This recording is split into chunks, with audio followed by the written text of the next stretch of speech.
Hi there, this is Tyler, and I am here playing with some wonderful folks. They're friends of mine, they're members of the Gauntlet, who I play with a lot. If you like role playing, you should go and find the Gauntlet. You can find us at gauntlet-rpg.com. We're on Facebook, we're on Twitter. Absolutely, you should go do it. But we're getting together today, and we're playing Monster of the Week, which is a wonderful game. And I picked up a new book for it, the Tome of Mysteries, which may or may not be reversed. It is for me.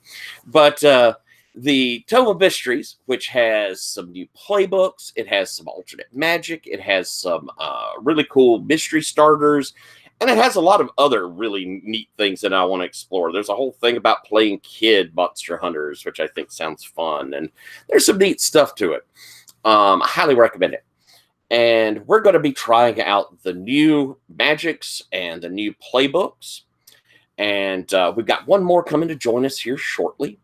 I've already mentioned that the safety tools we'll be using, which is the X card, which for those of you who don't know, something gets a little too personal, if it gets problematic, if it's just destroying your fun, feel free to make a motion like this, put an X in the chat, or just say, hey, Tyler, I think I want to X that. If you put it in the chat, I will admit I tend to stare at my screen and the people more than I look at the chat. You might want to direct my attention. But there are no questions asked. What we'll do is we'll just bring that scene back. We'll reframe and move forward. I may need to know a little clarification just to know where the problem is. But absolutely feel free to use this. We're wanting to have the most fun, the most enjoyable experience, and it's here for our safety. So please feel free to use it. And Monster of the Week is a game that I like to play a little scary. So it can reach places that, can cause you, a little discomfort, some places where things may get gory or rough. Please feel free to use that X card, and we will make sure to make this as enjoyable as possible. Along with that, we have a kind of an abbreviated Gauntlet inclusivity policy, which at its base says we're all here as friends. We're building each other up, not tearing each other down. We're having the most fun as a group. And I know all of these folks, that's not going to be a problem because they're all amazing role players and wonderful human beings. And we're going to be introducing their characters here in a second. And like I say, we've got one more coming shortly. What I'd like to do is we're going to do the full build of questions to make our history with each other. And so what I'll do is have everybody introduce their characters, and then we'll go back and we'll start probably back at the beginning, and we'll go through those questions. That way everybody has an idea of what the characters are like before we do it. I am rambling a bit in the hopes that our last player will show up beforehand, because that would be nice in the sense that you'll get to hear everybody. But why don't we go through and tell what our alternate magics are and describe them, because I think that's pretty cool, and it's not as deeply into the heart of what the character's like. So, Will, tell us what your alternate magic you're using is and what it does. So my alternate magic move is Trust Your Gut, and that is when my gumshoe character Harrison Blake, listens to what his instincts are telling him. He rolls plus weird, and he gets told by the keeper an important place to go or a direction to pursue, and that can either be, a razor sharp gut instinct that will point me in exactly the right direction, or it can be a more general one, or if my instincts are off that day, it can lead me straight into danger. That is so neat. So neat. Sabine, why don't you tell us your alternate magic and what it does?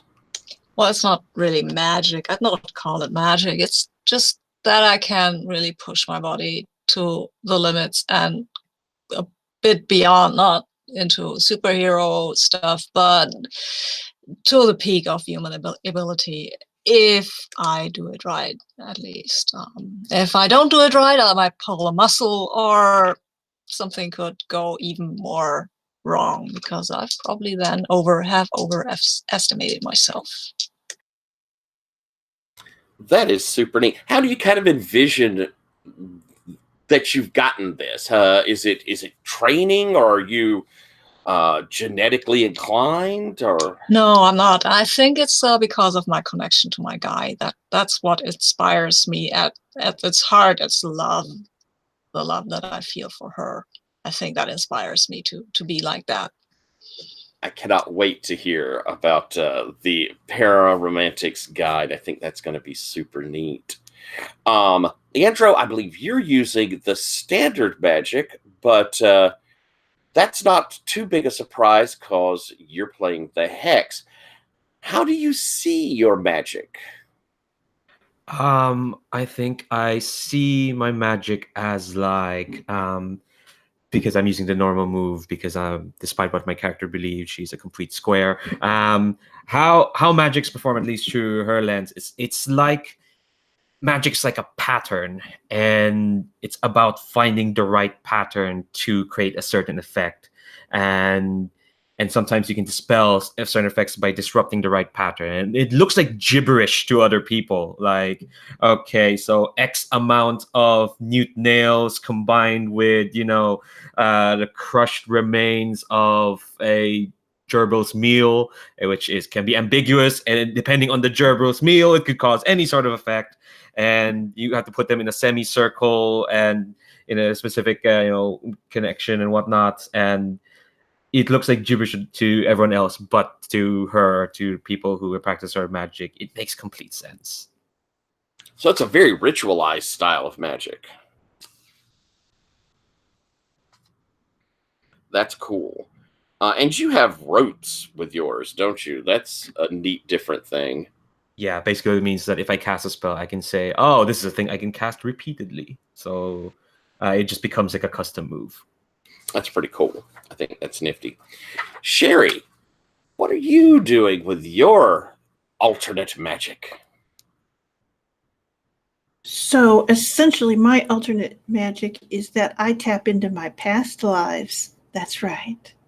So essentially, I guess I could still do big magic, but this is all about, essentially speaking with the many souls that, or essentially the many lives that I've lived before. It's very deep. I think that's neat. I like that one. I think it is super fun.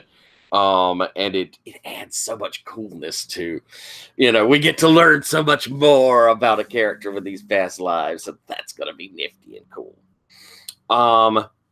So I'll give a quick overview.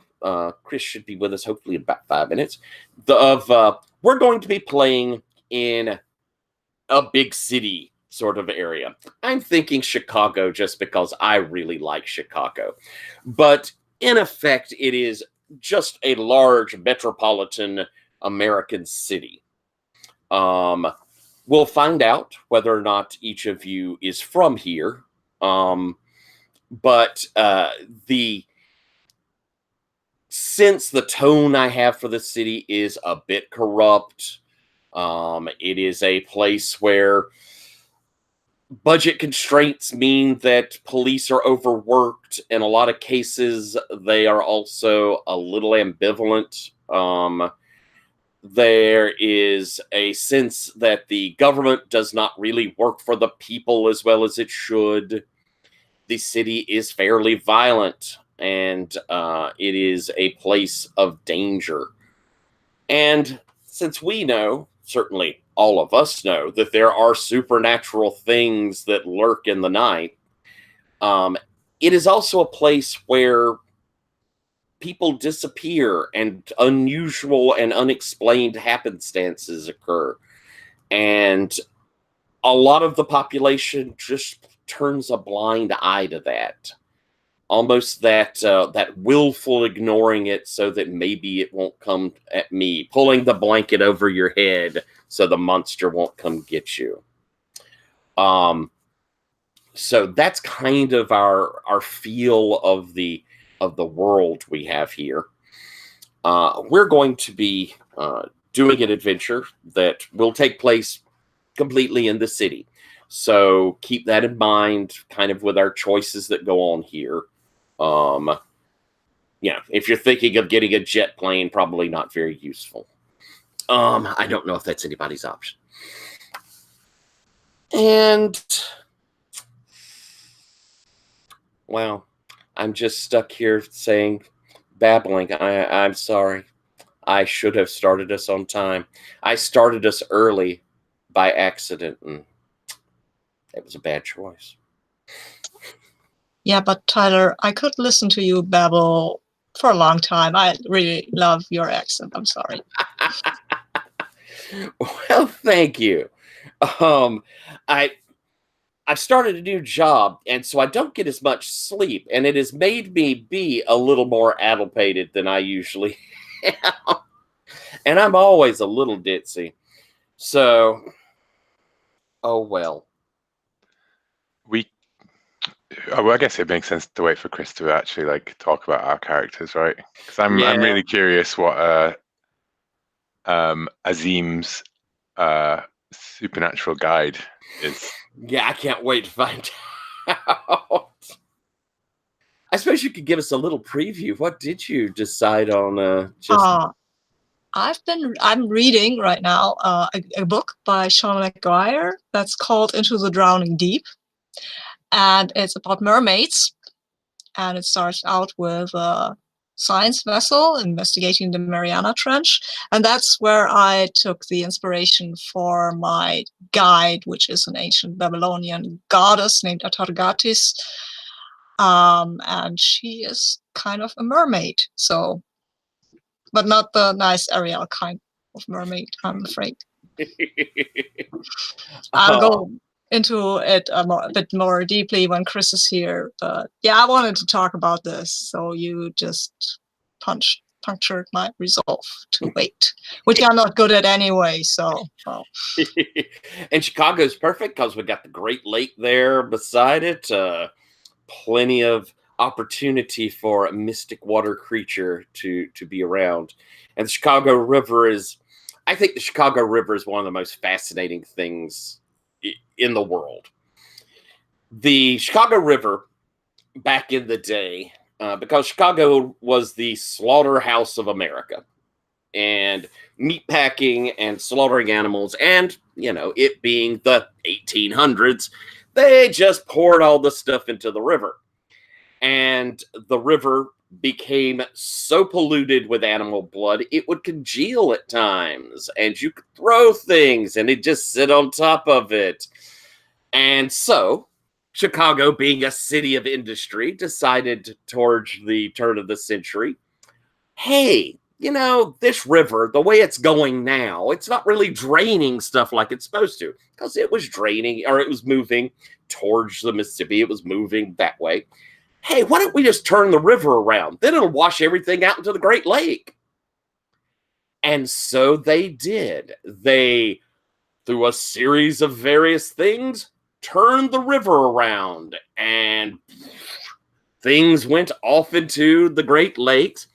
And a ton of bodies also managed to come from the bottom and start floating up and landing on the shore, because Chicago, being a very violent city, had a long history of people just being tossed in the river. And I just find it fascinating that they came up with this solution of, we'll just change the river's course and flush everything out, and did it. And in a lot of my games, I set a lot of my games in Chicago, the mystic resonance of turning a river around always has a big impact on what the Chicago is like. Yeah, and the whole a river of blood and the arrogance of industry, creating a river of blood and then literally reshaping nature and then uncovering a load of dead bodies. And yeah, that's great. Just marvelous. And that's before you get to the lake pirates, right? Exactly. Chicago has some really cool, neat stories to it. I always think, there's the Chicago exhibition that went on there. Amazing things happened with it. And then my favorite serial killer of all time is H.H. Holmes, who was part of that. And welcome, Chris. I've been babbling, waiting for you. Sorry, I ran late. I had this in my head for 3:30. You were right. I am a numbskull who just decided to start early. Well, luckily, I think I had most of my stuff already filled in, so hopefully I didn't hold anybody up too much. You didn't. We chatted, and everybody's gotten their characters together. I went over our safety tools. We're using X-Card and the Gauntlet inclusivity policy as, kind of a matter of course of we're taking care of each other. We're here to, have a good time together. We're playing in Chicago. It is a World of Darkness-y sort of Chicago. It's, police are a little rough. The government doesn't care about you. There's violence. There's creepy things in the corners. Wait, how's that different from regular Chicago? I wasn't going to say that, but love Chicago. If you're from Chicago, love your city. But what we're going to do is we're going to go ahead and introduce characters and let everybody go through what their character's like. And then we'll come back and we'll do our bonds. And so, Will, let's start with you. That'll give everybody the most chance down that way to make sure they're ready. Tell us about your character. So Harrison Blake is a private investigator, a researcher, contractor for private security companies. He's ex-military. He used to be in intelligence, and then got into the private sector after the job. And at some point in the past, his job took him up against the supernatural, and he's uncovered the seedy supernatural underbelly of Chicago. And he is very much a Columbo type detective in that he will lead people down the garden path and then close the gate behind them. And so that is Harrison Blake, who I have decided to model entirely on everything but the accent on Matthew McConaughey in True Detective. Cool. So he's in his mid-40s? I guess maybe late 30s, early 40s. Okay. In Matthew McConaughey Hollywood actor nebulous age group. Perfect. And so it sounds like supernatural has become a big part of your business then. Yeah, I feel like the supernatural element is less his sort of bread and butter, his daily job, so much as something that he's aware of and he's driven to kind of explore more. And one of his moves is the Naked City. So he has different groups of people that he can hit up in contacts, and I think that his involvement in the supernatural is how he's got involved in the occult group within Chicago. But he's still, I think, out of everybody, more of the outsider looking in on the supernatural things. Cool. And I'm going to ask you a question that I'm going to ask everyone.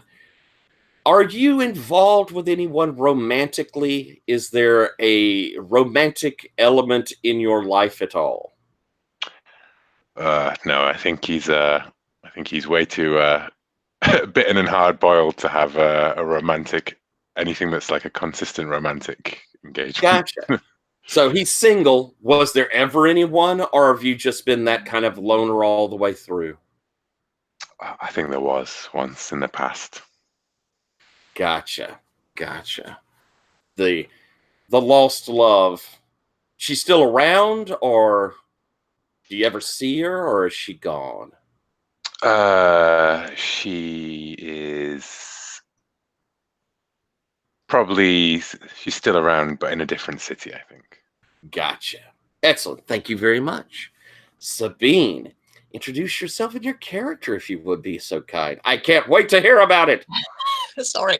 I'm Sabine. I use any pronouns. I'm going to play Azim Asif, who uses he, him as pronouns. He's a pararomantic, which in this case means that he has a supernatural guide who he is deeply and intimately involved with. In this case, that is an ancient Syrian goddess named Atargatis.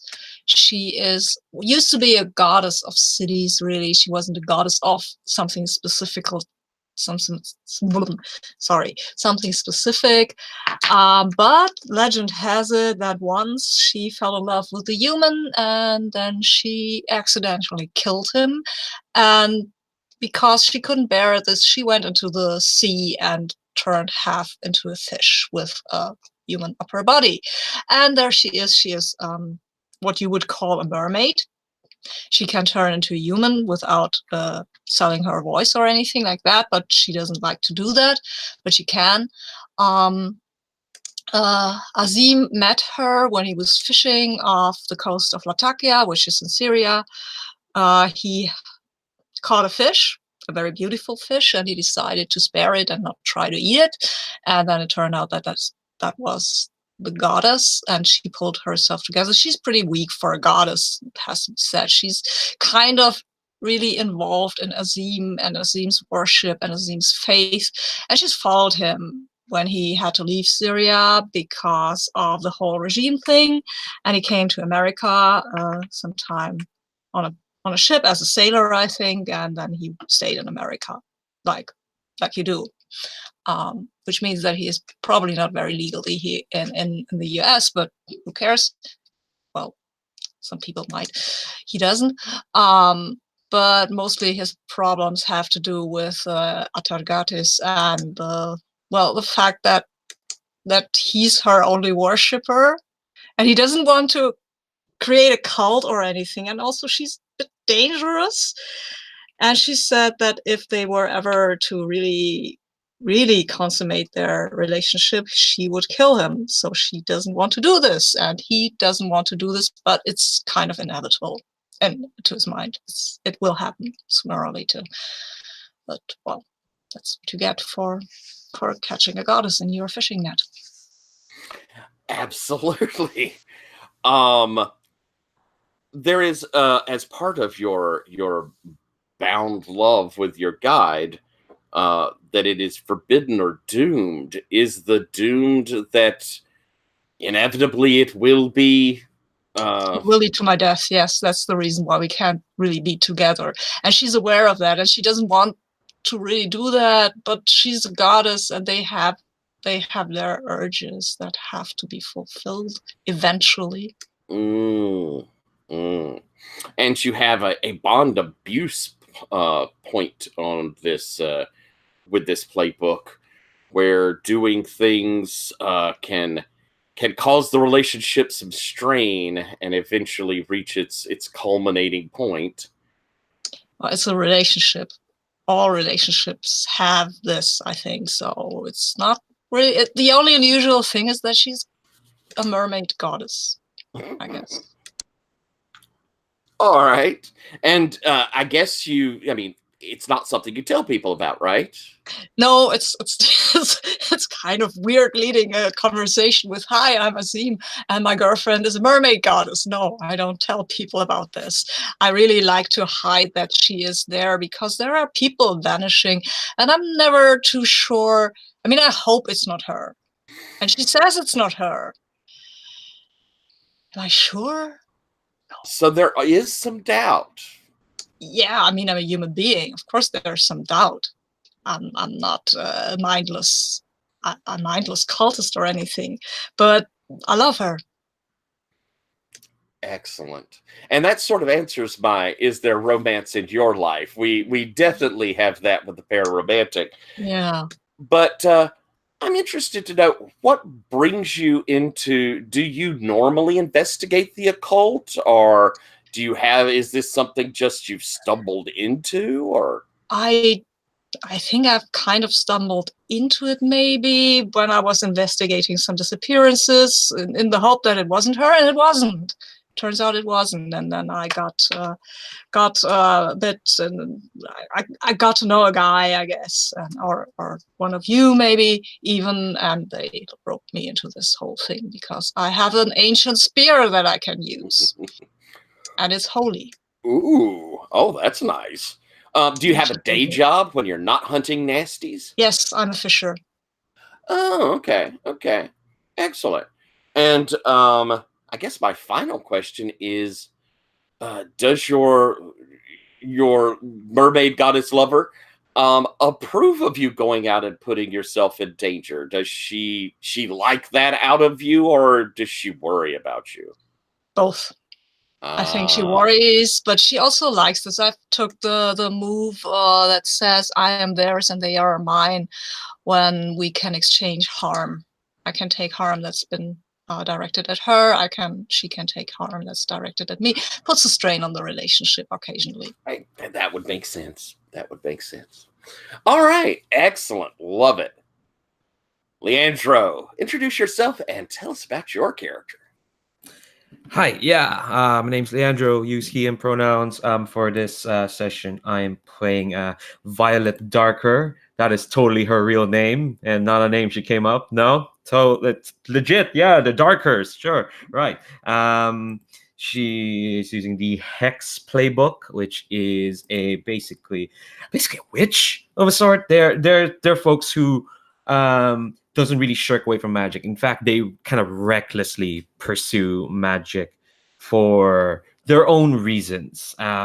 They've got a temptation that leads them to like just, there's a permeable, weird sort of world just on your fingertips, and that's kind of how Violet got drawn into the world of magic. That I've described this earlier when we're talking about how to use magic, and how she uses magic is recognizing that there's a pattern around the world. Like there is a certain set of patterns that makes this glass. If you can disrupt that pattern, then this glass is now a fish, or that window is now a portal to another dimension. I just pointed at a window off screen there. And that's kind of how magic is at least done through her lens. And she kind of discovered that partially because she's someone who just grew up not pampered, but kind of like with this nagging feeling that there's another world on the edge. And she's someone who definitely thinks herself as clever, as someone who wants to be on top of everything, who wants to be always like one step ahead, and stumbling into magic. And I imagine she stumbled into this through a mixture of working in a lot of bookstores. She works at bookstores and watching a lot of YouTubers who do magic YouTubers who are like, hey, we figured out how to like cast a spell that can make autumn come a bit quicker. And she watched enough of those to just see the patterns and try it out for herself. And I think the first kind of spell she did was a divination spell, partially because I have a move that lets me to look into the future. What this actually what it showed me, and I imagine this spell is like 5 different branches of trees kind of hung around this TV to make the TV like show things. And then you just throw salt at the right branch at the right moment, and that'll cause a pattern that you can see into the future. And she saw okay, I'm not kidding off her parents. I am crippling her mother. There'll still be a lot. She saw that and like, that's a weird, trippy vision. And then it happened, and she's like, oh shit. Oh, okay, all right. You'd think the lesson you take from that is that magic should, there's a cost to it. But no, the lesson you took from that is that magic shouldn't be shirked away from. Magic is something you should perform. When there's a will, there's a way. She saw that. She could have prevented that. So that means that like, her thinking is like, test all patterns, just use magic, use it to like change your life, to figure out some different pattern that could make your life just a bit less boring. That's kind of her big thing. She doesn't really recognize this because she's way up her own arse, but she's definitely someone who tries to like stave off being bored, and that's why her temptation is callousness. Use magic without regard for the safety of others, because to not use magic would be a dereliction of duty to making your life interesting. And she's not learned the lesson that there are consequences for that sort of thing yet. Maybe a few near misses when we get to history. But yeah, that's Violet for sure. Awesome. About how old is she? Probably at this point late 20s, probably about to turn 29, I'd say. Okay. And you spoke about your temptation, which is the callousness. Really enjoy using that magic. I like that. And question I'm asking everyone: Is there someone in your life? Is there romance as a part of Violet's existence? I think she's one who's most likely to have an ex when the camera is on her and when the story is on her. And I've just realized this is like the 5th character this month that I made that has an ex, but that's kind of my brand now. Because I think she's kind of the type, honestly, the type who has like a very specific idea of what friends or like romantic figures she'd have, and she kind of like she can kind of see when it's like it doesn't work. She thinks she doesn't. I don't know if it's because she sees it before anyone else does, or because she thinks she sees it. She's exacerbating the problem. So I think she's more likely to have an ex. So do you? And there's a long string of them. We could guess. No, I don't. I think she stumbles into romance. I don't think. I don't see her as having like a string of broken hearts. More like a couple of like intense relationships that kind of like burn way too quickly. Gotcha. Just as a question, do these overlap sometimes? Does she tend to be loyal, or does when someone come along she gets rid of the one before and perhaps even a little after perhaps finding love with the next one? Let's see. The way her mind works, I think because she's always so like when she thinks she's always so forward thinking, she's always like looking for like how to build onto things. I think it is kind of a case of like, yeah, she'll find someone to kind of like feel like, oh man, we could be like, we could be sharing fondue and we could have some interesting conversations. And that one probably like 50, not in percentage, but like I could tell like she probably have a bit more conversations. She doesn't know the joy of a long-term relationship because that involves maturation and a bit of progression that she's not used to. Cool. All right. Excellent. Thank you very much. Chris, would you introduce yourself and tell us about your character? Hi, I'm Chris Newton. I'll be playing the new playbook, The Searcher. I use he, him pronouns. I'm playing April Muse. She uses she, her pronouns. And with the new playbook, the main thing about The Searcher is they have a first encounter move that's the primary portion of the playbook, and they have a long list of things to choose from for whatever that character's first encounter with the supernatural was. I chose the cryptid sighting. By choosing that, it centers me around finding weird things. It also gives me some extra options on a investigate a mystery move if I happen to encounter some new type of creature. So she's not quite the level of quackery you might see on something like Finding Sasquatch or something like that, but she's the person who is like the serious background person of that sort of show. And if you saw her, you would probably think, oh, she'd probably think she was some sort of weird survivalist person, because she basically generally has short hair. She's got her hair actually colored, her actual hair colored into green and black camo. She tends to wear like outdoor sportswear that basically is either like camo itself or is in that sort of drab color that's designed to kind of blend in almost anywhere. And she tries to be, she's the person who like wants the stuff that she does to be scientific, but and she hasn't recognized yet that she's dealing with things that are almost inherently unscientific. So she tends to get caught off guard by that sort of thing fairly often, because she looks at everything like from a cryptid lens. So she thinks, oh, there's going to be some way to scientifically deal with this, but no, that's not going to work that way. Neat. What was that first encounter? What did you see? I'm thinking it was something really off kilter that that she's not really sure what it was. I'm thinking it was some sort of like local folklore type monster, on the level of like Jersey Devil, Skateboard Swamp Lizard Man, like something relatively local. But she got a really up close look at it, and it stuck with her. Nice.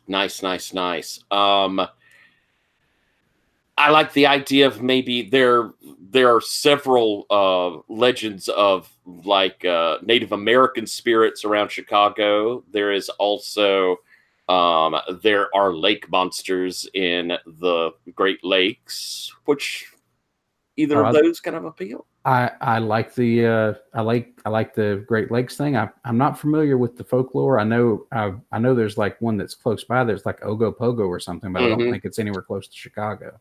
There's Champ in Lake Champlain. Let's go with Champ. Okay. So, all right. Excellent. And about how old is she? I'm thinking she is late 20s, early 30s. Let's just say 31. And is this how she makes her living? Does she do TV shows or web things, or I think she does. She's one of the all those shows on like the History Channel, the like late night, eyeball grabbing, rating grabbing stuff. She will show up. She will talk about. She's really good at like sciencing things up for those shows, like making it. Okay, we set up this stuff here, and we detected these anomalies in temperature and all that sort of stuff. It basically mostly turns out to be sort of nonsense and cover for all the really crazy things they really want to talk about. But she's really trying, and her earnestness sort of bleeds into the show and makes things seem a little more legitimate. Love it. I like, gets that little tagline under like paranormal scientist or paranormal expert under her name. Oh, and she does have I think she does have like an engineering degree. So she's got the chops to do stuff and use all this equipment and figure things out, but she's just focused like a laser onto things that are inherently going to be almost impossible to figure out given the mindset she has about them. And what is your alt magic you took? Let's see. I was looking through there and I wasn't sure like what way to go for this character. Like I didn't get the impression that she would really be using much magic at all, especially not intentionally. So is there like something that's kind of like almost like sort of an involuntary luck sort of thing or a fortune type thing that she might trip into? Just maybe the sensitive, like you're mildly psychic. That could be it. She of course doesn't believe she's psychic at all, but she tends to bumble into things more than she should. I like that idea. Yeah, sensitive sounds good. Empath could be interesting, and weird science is it's a choice too if she's an engineer. I'll give you a second to look those over, but I do want to ask: is there any romance in her life? Any past or present lovers going on? I think she's probably has a couple of like, sort of relationship light sort of things, but she travels so much and she's so obsessed with the things that she's doing that she's not able to really hold down anything long term. Gotcha. Excellent. So I'll give you a second to look over those alt magics and we'll come back to that. And Sherry, why don't you introduce yourself and tell us about your character? Hi, my name is Sherry Stewart. She, her. My character's name is Traveler Weymouth. She, her as well. She's an initiate with past lives as her alternate magic. Essentially, she had no idea that she had any skills or something. She was raised by a mom who was really into New Age and crystals and alternate medicines and living off the land and yoga and all of these healthy things. And so Traveler grew up around all of these symbols that were supposed to be cosmic and the goddess and all of that stuff. And she wanted them to mean something, but she always felt like she just wasn't connecting with them, like she was failing her mom, And then even though all through her life she'd been healthy as could be, when her wisdom teeth came in, she had to go to the dentist. And it's the first time she'd ever gone in for any kind of procedure. And when she was under anesthesia, for the wisdom teeth, that's when she woke up to her past lives, because it had taken all that time before they could actually channel to her. She just needed to alter her consciousness, and she had never done it. And so she woke up, slugged the dentist, left. She still has her wisdom teeth, thank goodness. And since then, she's been like, it's everything she wanted. She has all the meaningful, mystical symbols. She has a purpose. She has all of these things to do. She had the strength of the physique.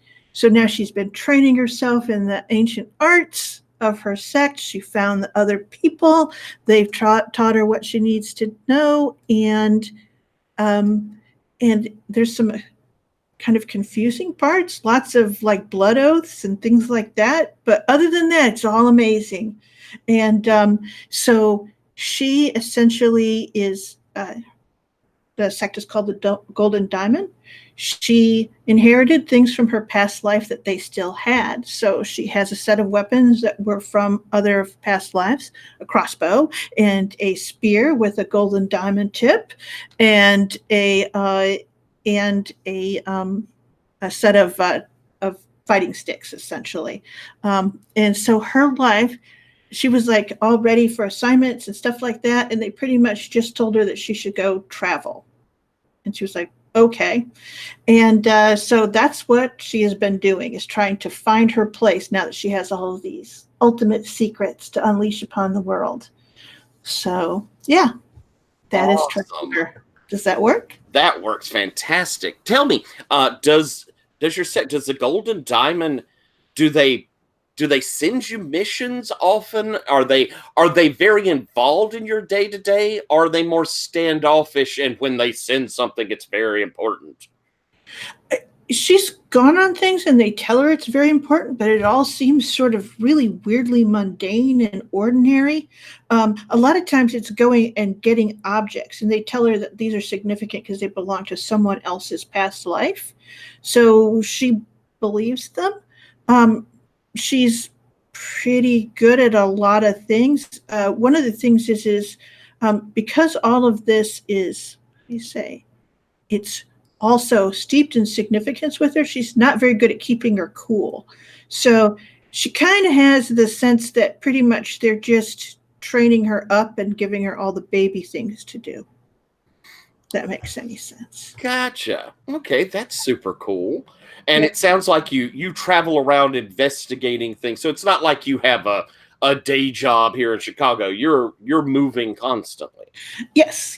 She has a special backpack that she made. It has a frame on it, and the frame has the tube where she can pull her spear from. Her crossbow is actually mounted on the frame back between her back and the backpack. You know, all of those gooby things that you have to have when you're a cool supernatural agent, she thinks. Excellent. Okay. Oh my God, that's so cool.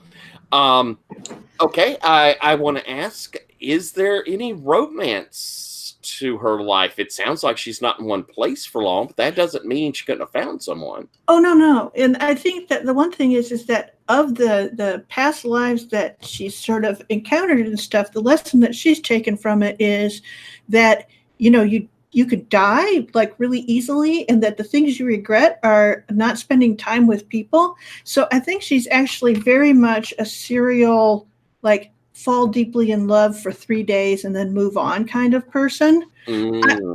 I would say that her movable rock is probably April, though April doesn't realize it. She holds April like a little bit like as a friend, and she's very fond of her and all those things. She actually kind of loves April, but she doesn't want to say it because April's so intent on her thing, like whatever, So, but kind of like she'll find April wherever she is, and that's where she'll stay while April's there, and she'll help her out. I like that. That sound good to you, Chris? Excellent. All right, then. Well, I think we've heard our characters. Let's throw some bonds together. And I think it sounds like we've even got a few ideas up there. We're going to try and scoot through them quickly. So we'll throw up a bond. You'll need to throw up 4 total, and we'll see who grabs a hold of them. So ask them if they live by a code and what it is. If I approve of the code, I've always respected them. If not, or they don't have a code, I've never trusted them. So who here would say that they have a code? Or who would actively say that they don't have a code? Chris? I think April's got a code, but she probably wouldn't call it a code. Like, she considers herself like a serious scientist, and she is committed to working to provide actual explanations for the things that she encounters. So, and she is ruthlessly honest with herself about that, and ruthlessly honest with anybody else. Like, if she can't scientifically prove it, she'll just say, I can't do that. I can't say that it's real. I can't say that it's not real. I just can't do it. So that she has that sort of code. And I'm not sure if that qualifies under your move, but like that's her mindset. No, I think for the purposes of this, it's just a matter of whether what's your line in the sand. And do you respect that? I do respect that. Yeah.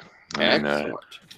I'll bend the truth, but the truth is the only thing that matters in this crazy world. Excellent. All right, second question. I first approached them for help on a case, and I would say that the case would have been perhaps a client of mine was being targeted by something supernatural. I would say maybe like witchcraft, occultists, something relatively human and, Okay. Anybody like jumping on that? I know symbols, old ancient symbols. Ancient lore is my specialty. Okay, cool. Perfect. All right. And so it would have probably been when you were passing through town. And how do you think, Will, that you knew to go to her? I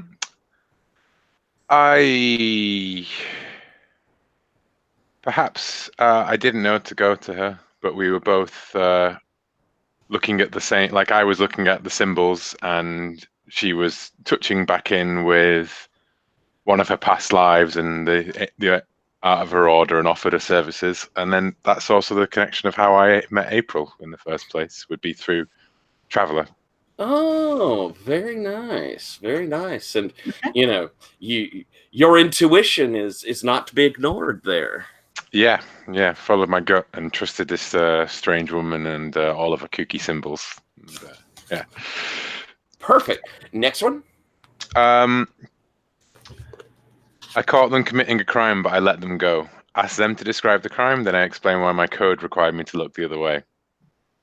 Ooh, that's Leandro or Sabine. Oh, that could be me.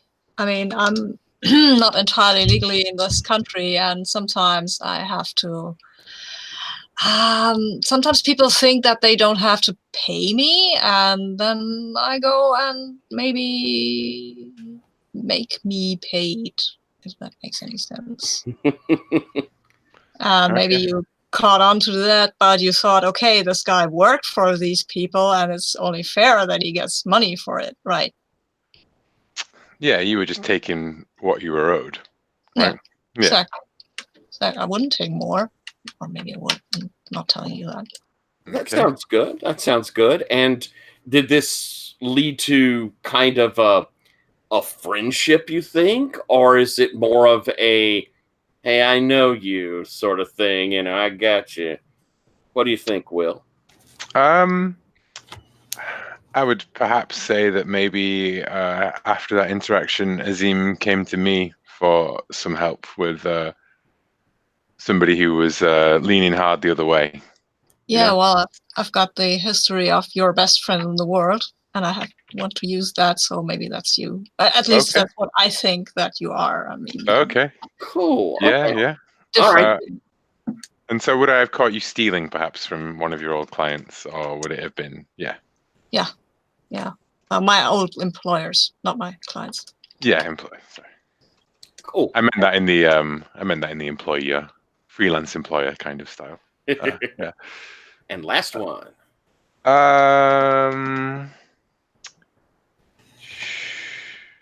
There's one which is so stupid. You're on the same bowling team. It's basically just the Big Lebowski. But how about they remind me of a former partner? Nah. I'm trying to think of one that would go for the Andros character.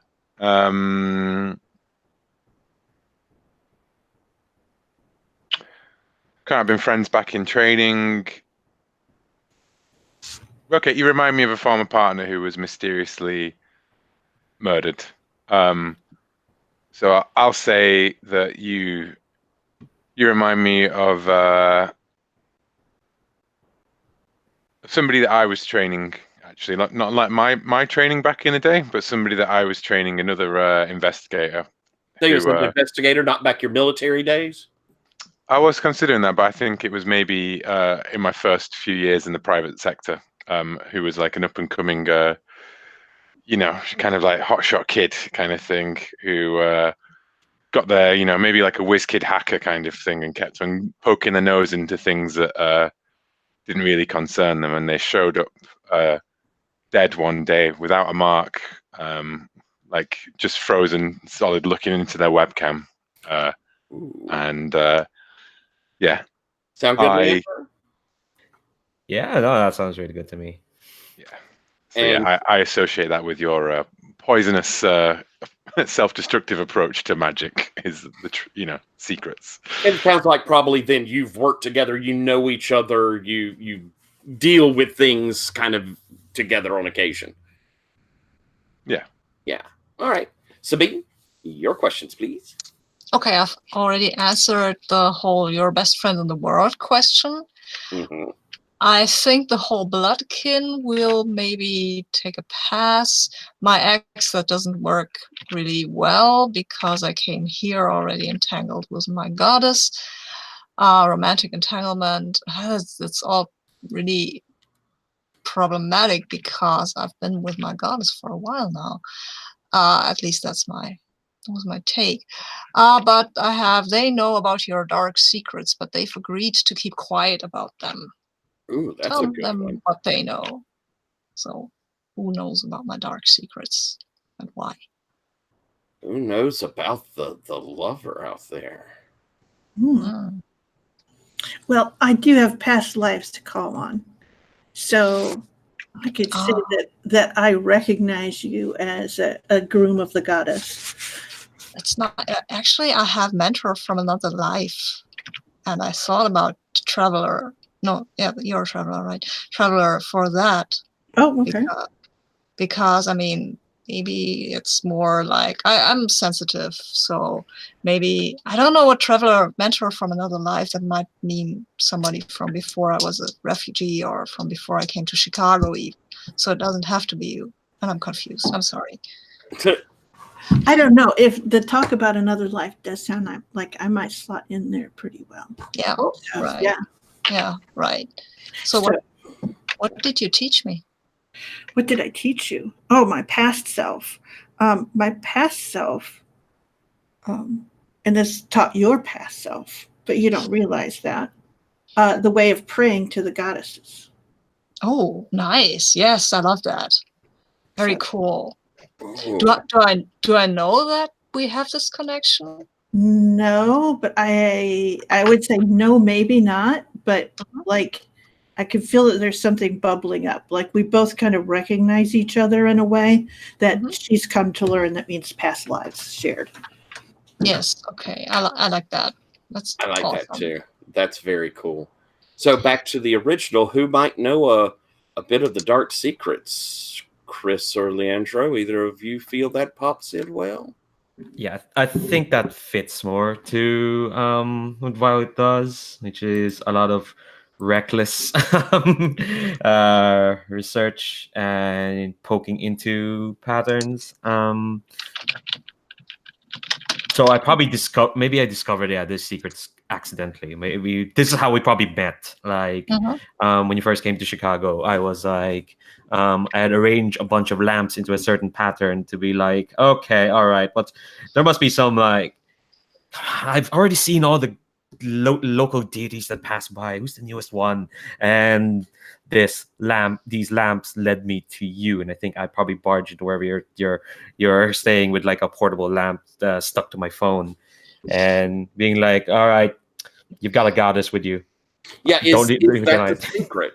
Is that the secret that she knows, Sabine? Obviously, I mean, yeah, that's the secret that she knows, that I've got a goddess with me and that I'm protecting her. And why are you keeping quiet about that? Ooh, what would you have said to make me keep quiet about this? I would have begged you shamelessly, because I mean, this is a goddess and she would be in danger, and there are people out there who would want to hurt her, and I can't let that happen. And I think. go ahead. Oh, sorry. Yeah, I think this is probably the first time I've had this sort of encounter of like someone who sounds like they actually properly love whatever deity they're slinging about. Because most of the time, people call on gods for favors or whatnot, but here it sounds like an actual relationship. So I was like, yeah, if I crow about this, I'm just gonna look creepy. All right, okay. I like it. Keep mum. Good. So there's a relationship of you know each other, and there's a little bit of an obligation, but it's probably moved into a much more friendly thing. And Sabine, your last one. Well, the last one I have is an old rivalry that turned into a tight friendship.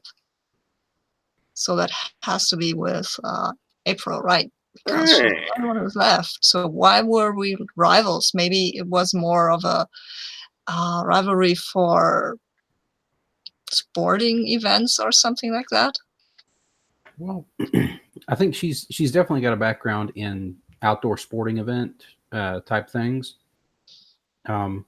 I can definitely see her as like, someone who got into orienteering, someone who got into marksmanship, and that sort of thing.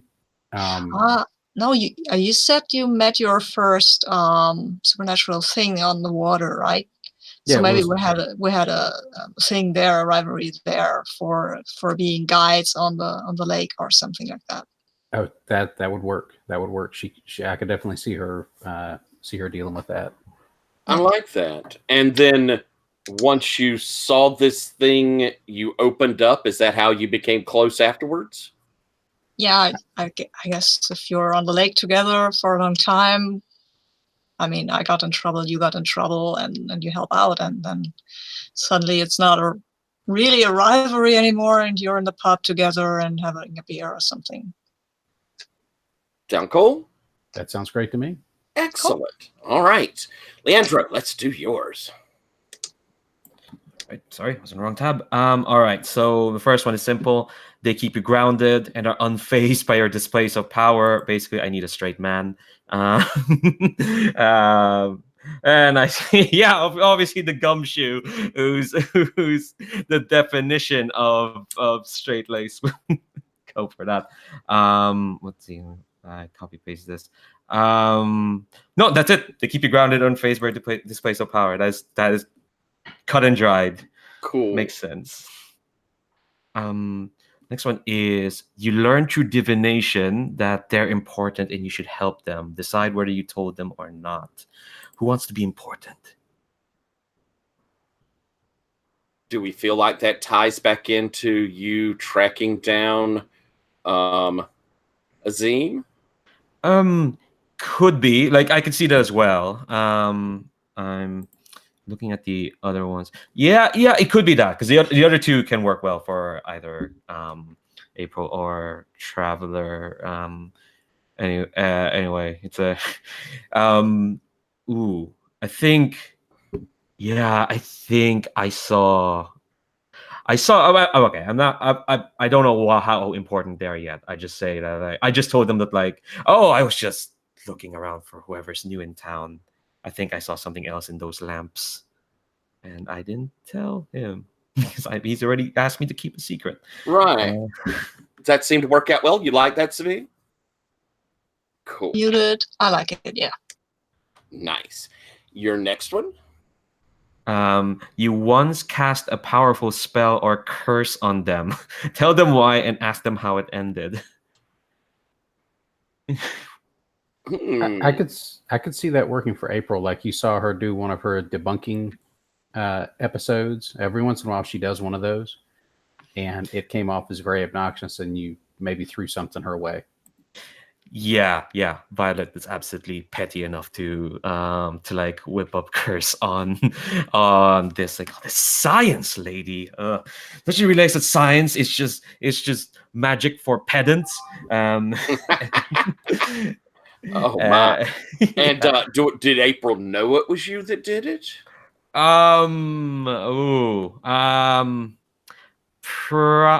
I think if she asked, Violet would readily tell her. And I think the curse, what's the pettiest thing I could throw at April that'll make her so irritated? Oh, if you could mess with her camera equipment, any of her like measurement equipment, her science and scientific instruments, like if you cause those to go haywire or have short circuits or something, that would drive her batty. Ooh, yeah. They're always off by like a centimeter, I think, or like an inch. Like you try to measure something, it's always off by an inch. And we figure the curse has been lifted, or is it still a nuisance that keeps occurring? I have to ask them how it ended. So how did this get ended there, Chris? Let's see. I'm thinking that the sense I have of April is she would never actually admit to believing it because it's magic. Cryptids are one thing, like hocus pocus. Psh, come on. So she would just refuse to ever entertain the fact that that there was a curse, number one, and that it was actually affecting things. So she would just see it as, oh, like I was a little off or I was upset. Everything is being rationalized into like her focus. It's like I was off, or a breeze brushed my camera a slide slightly after I'd taped it up, that sort of thing. And I think maybe it got to the point where you were just so frustrated with her absolute refusal to listen. It's just, all right, this isn't worth the effort it's going to take to maintain this. Perfect. All right. And your final one, Leandra. I think this they helped you out when a spell went awry. Tell them what the spell was and ask them how they helped you out. This seems like something a globe-trotting adventure with lots of like mysterious knowledge could help me out. This spell is probably like one of the more ambitious ones. I wanted to see if I could transport this empty building from one end of Chicago to the other. Oh wow. It was months of work, months of like diagramming, months of like, okay, I have to pour this exact block of cement on this part of Chicago, and I'm gonna move it. We're gonna move it to like one of those like big garbage piles over there, so no one's gonna notice. It's gonna be fine. I just have to make sure that this umbrella's in the right spot. It's fine. How did you help out, Traveler?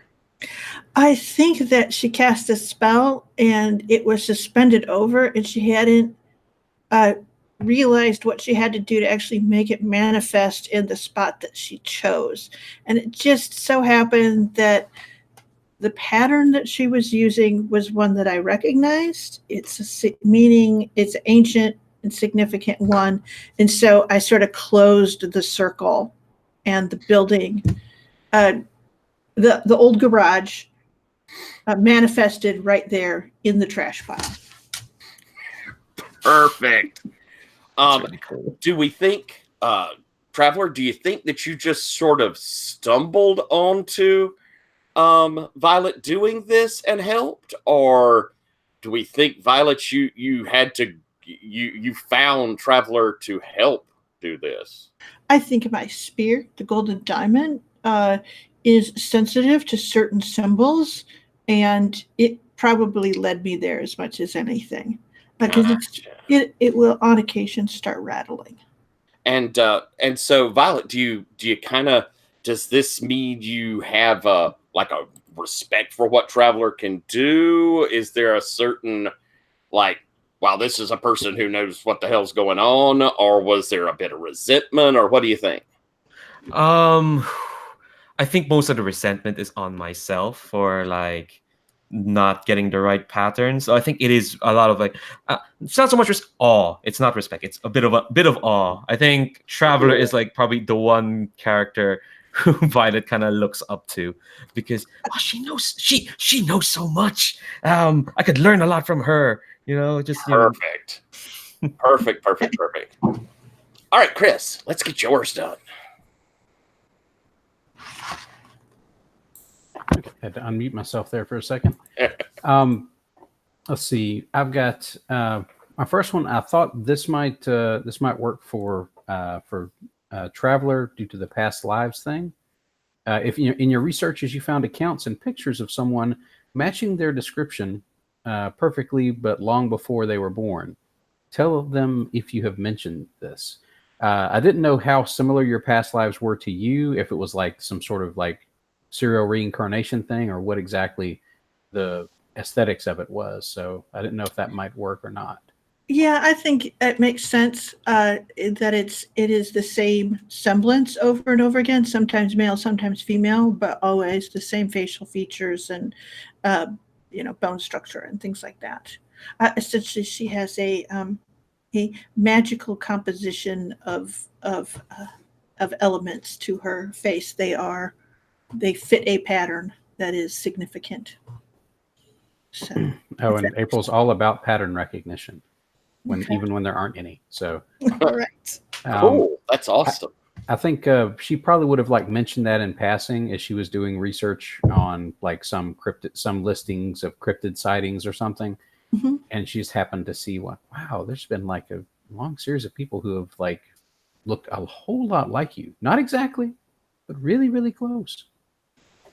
Yeah, I think she will really kind of like dig looking into that. Of course, the fact that some of them have gone down in history as murderers or things like that is not as reassuring. But she's like, oh, I'm sure that was absolutely necessary. So did you try to let April know that you have these past lives? That's an interesting thing. I think that she probably would have spoken more obliquely about it, like, oh, I feel a real deep connection to them. Kind of very new agey, the way she talks about it, because she knows that April will wander out of the room if she starts talking that way about crystals and vibrations and things like that. Does April believe in past lives? I don't think she does. Like, not she's because of her bent. Like, she won't say, I don't believe it's possible, but she will say, like, I don't have any evidence to support that. It's always weird. There's a lot of like Cleopatra's, but you very seldom get handmaiden of Cleopatra. Yeah, everybody's Cleopatra. Or Bill the Smith. Yeah. Jimbo the Town Drunk. You never get the reincarnation of Jimbo the Town Drunk. All righty, your next question. Okay. I'm gonna flip through all these books that popped up. Okay.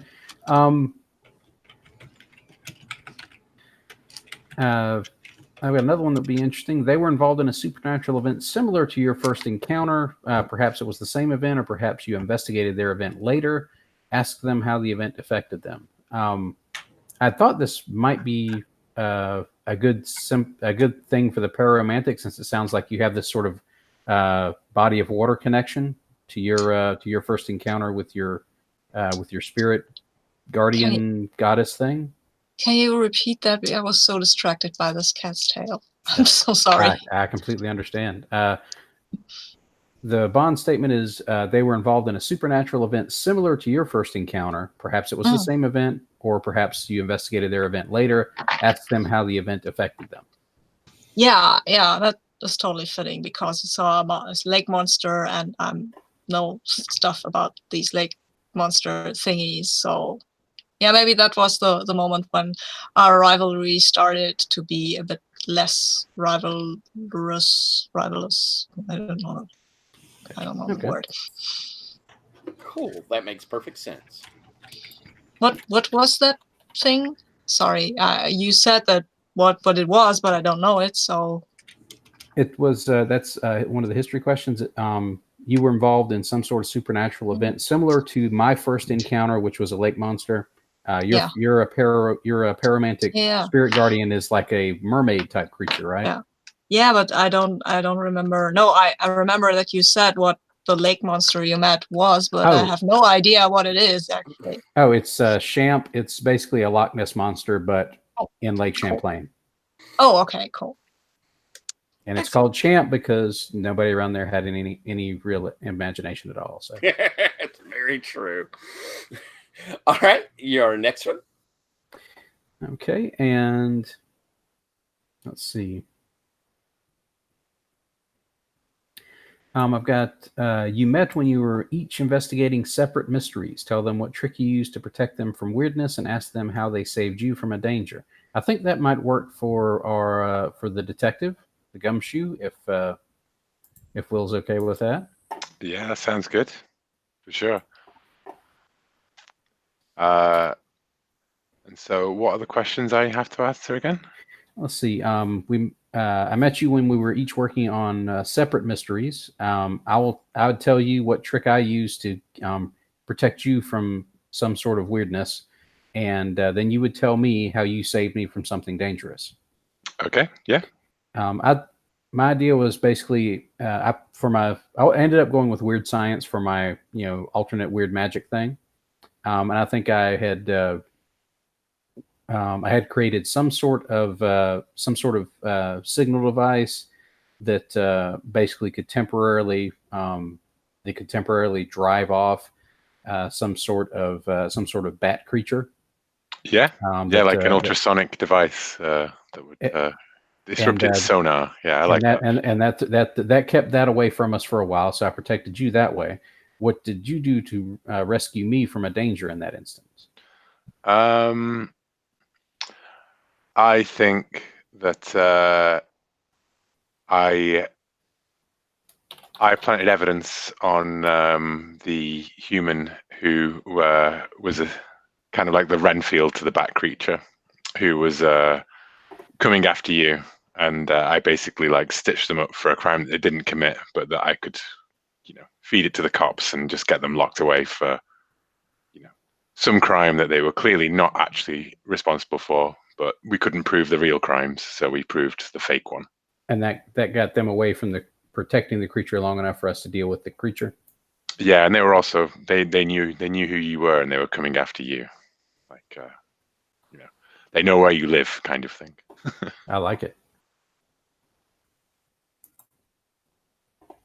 Okay. And your next one, or final one. Oh, I kind of always like the this one. We're both veterans of a therapy or support group or treatment program. Ooh. What you think, Leandro? You're our last one, aren't you? I think yeah. I'm not sure, because the thing is, I don't know if Violet would commit herself to a therapy group, because she's unless someone made her. But I don't get the impression that April would either. I'm thinking like something court mandated. Yeah. like we got in trouble for different things. Like April was probably doing something that she wasn't supposed to do in some sort of maybe some sort of national forest or protected wildlife preserve area. And maybe you got in trouble for yelling using your temper and doing something untoward to some random passerby or something.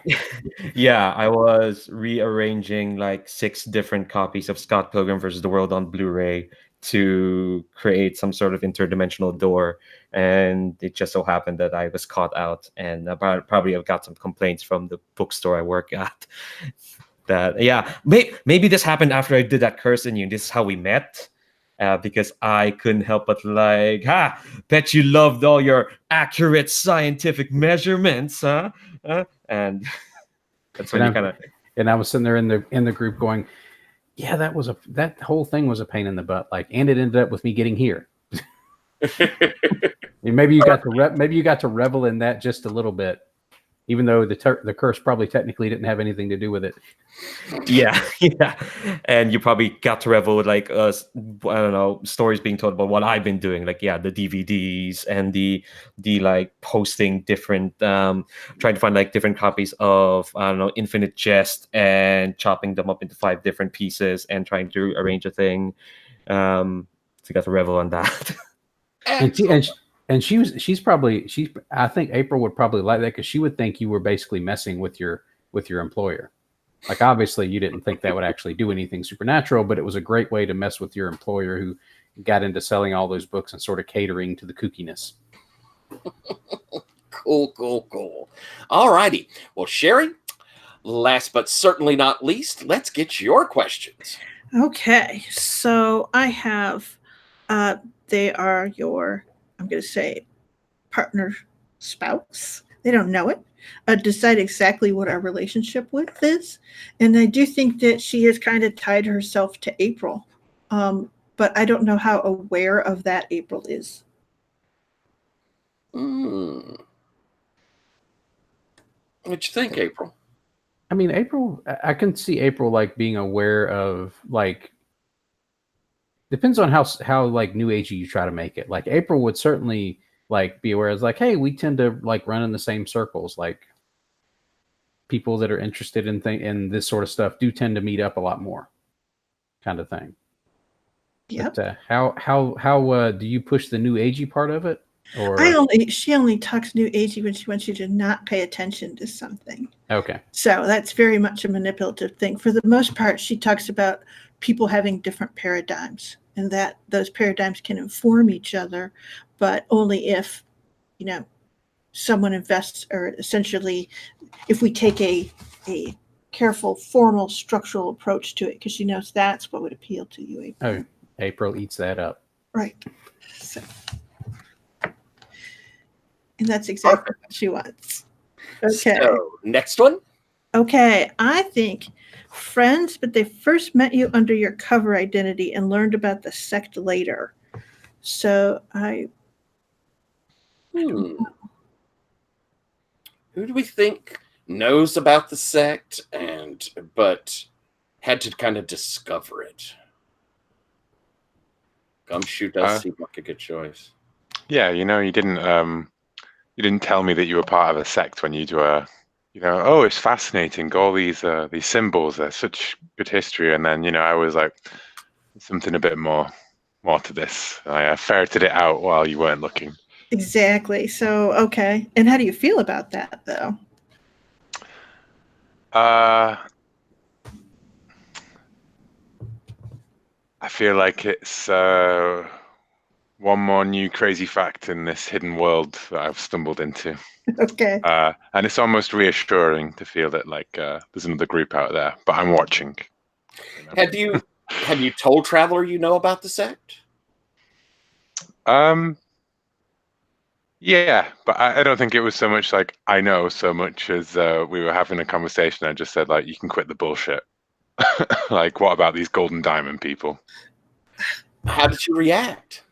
How did I react? I think at first she was like trying to figure out how to be cool and cagey about it, but she's very not cool. And so she kind of looks at him and she goes, "We're still friends, right? Right? It's okay, right? I mean, it's just, I can't help it. I was born into, my soul was, I don't have any choice." Yeah, it's all good, but we got a case to solve. All right. Yes, we do. Yeah. She freaked out a little bit. Nice. All righty. Next question. Let's see here. We met researching mystical weirdness, and we've been occult comrades since. I think that's either Leandro or Sabine. Yeah, I mean, if you count helping out my house mishap as researching occult weirdness. Yeah, mystical weirdness. I think, yeah, definitely occult commerce. I think Violet definitely doesn't want to not be Wait, that's a double negative. Definitely wants to be occult comrades for sure. Again, they really look up to Traveler, and probably like tries to be like, oh, I'm trying to do a thing. It seems very interesting. Are you interested in this? Awesome. All right. Yeah, I think Violet is sort of overwhelming, isn't she? Yes. This is okay. And then the other one they have is I fought together with it when a tide of monsters seemed unstoppable. I guess that's me. We Yeah. fought together when a tide of monsters seemed unstoppable. What was okay? I mean, sure, I'm down to fighting with you. Awesome. I mean, not against you, but by your side. I like the tide imagery. What Yeah. was this tide of monsters, Sherry? Oh, I think it's actually Sabine. I'm supposed to ask them how it all went down. Oh, okay. Oh, okay. Tide of monsters. We have past lives. We have fishy things. I'm not sure, but I think maybe it was more spiritual tide, like ghosts or something, and we were in a sort of protective circle and were, I don't know, throwing out. I threw out stuff you gave me to throw at them, really. All right. That makes sense. I like that. Yes. That sounds great. I love the idea of that spiritual stuff and both of us being not as comfortable in that mode, but doing what we had to until, I don't know, probably got rescued at some point. I like Yeah, that. but you've got a spear, an ancient spear. I've got an ancient spear. We have to use, we had to use these So cool together. at some point. Yeah. All right. Cool. Excellent. Very cool. Well, Nice. we're going to take a break. I know Will is taking one right now, but I'm going to give us. Let's go ahead and take till 15 till, and take a little break, and then we'll start off on our adventure. And if anyone cares to, here's a little interlude music, boop, there for you, and we'll meet back at 15 till.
Ah, Homer moment.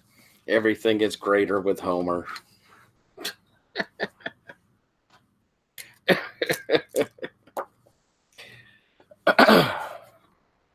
Alrighty.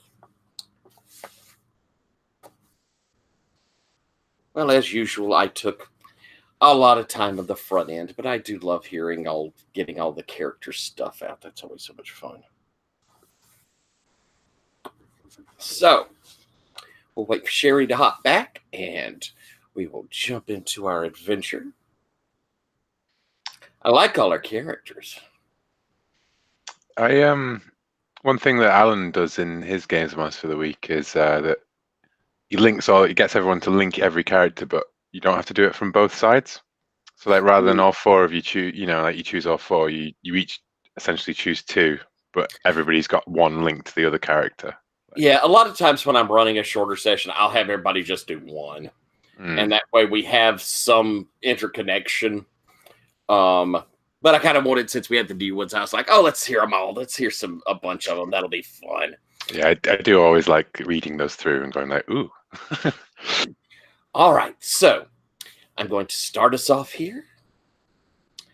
Each of you has, in one way or another, heard. It is late February in Chicago, but it has been an unusually warm February. In fact, freakishly so. Staying in the 50s, even at night. And people here in February had been looking forward to a wonderful Valentine's Day. There were people able to go to the parks and things like that. However, on February 15th, a news story comes across that will probably attract the attention of most of you. That at the Tri-Phi fraternity house, Phi Phi Phi, they have their annual Halloween bash. Usually these are raucous affairs. It's not unusual for people to be found lying in front of the frat house in the lawn when the morning sun rises. Usually it's because they're passed out. This year, one of the star basketball players for Chicago University was found lying on the lawn.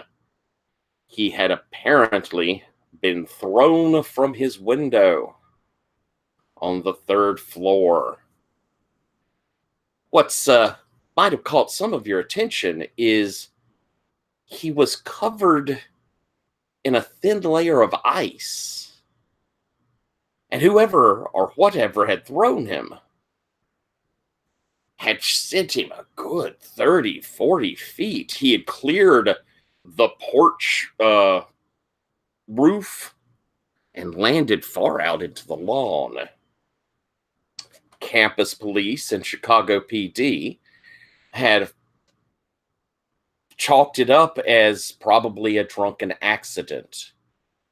The newspapers say that his girlfriend, who was there with him, had seen him, and he was, she talked about that he wasn't that drunk, and she had run to the restroom when she hears the sound of the window breaking and comes back in. There are some rumors that perhaps, he may have attempted suicide, but that doesn't make any sense with anything people know about him. And again, the distance from the window seems strange, even for him to have accidentally stumbled through. But the police are chalking it up as an accident. And tell me, tell me, Harrison, what strikes you first? If there's something more to this than just a drunken athlete falling out of frat house window. Yeah, well, you'd have to take a running leap out that window to get that far. And I don't care how drunk you are, you're not going to clear 40 feet. Well, considering that this is kind of, a bizarre happenstance, it might perk your attention, but it for sure perks your attention when you receive an email. The boy's name was Lewis Buckner, but they called him the Buck on the team because he could leap so high. You get an email from Stanley Buckner, his father, saying, I have found your advertisement in the Yellow Pages as someone who will look into strange circumstances. My son had an accident, or at least they're saying it's an accident, but my wife and I have very real doubts. And he will give you the information about this accident, including a copy of where the newspaper had reported. We're currently in South America and have not and will not be able to return to the States for several days. We want someone to look into this. We can't imagine our son would have ever done anything to himself, and he was an amazingly coordinated boy. He wouldn't have fallen through a window. I type up a response and say, I understand entirely, sir. I will investigate the matter with complete discretion, and I will send updates shortly. And with that, I will get on the phone because the description of it all, the frost in the middle of how does a body end up with frost all over it? I will get out my phone and I will send a message over to Traveler to say that I might need some of an outside perspective on this one. See what I can do. 555. Ooh, okay. Should I meet you over there? Yeah. One of those ancient orders of mysterious secrets known as 555. You'll fit right in, I'm sure. Yeah, ancient secrets of beer. It's been around a long time. Take your word. Sherry, I believe you have a start of session move, don't you?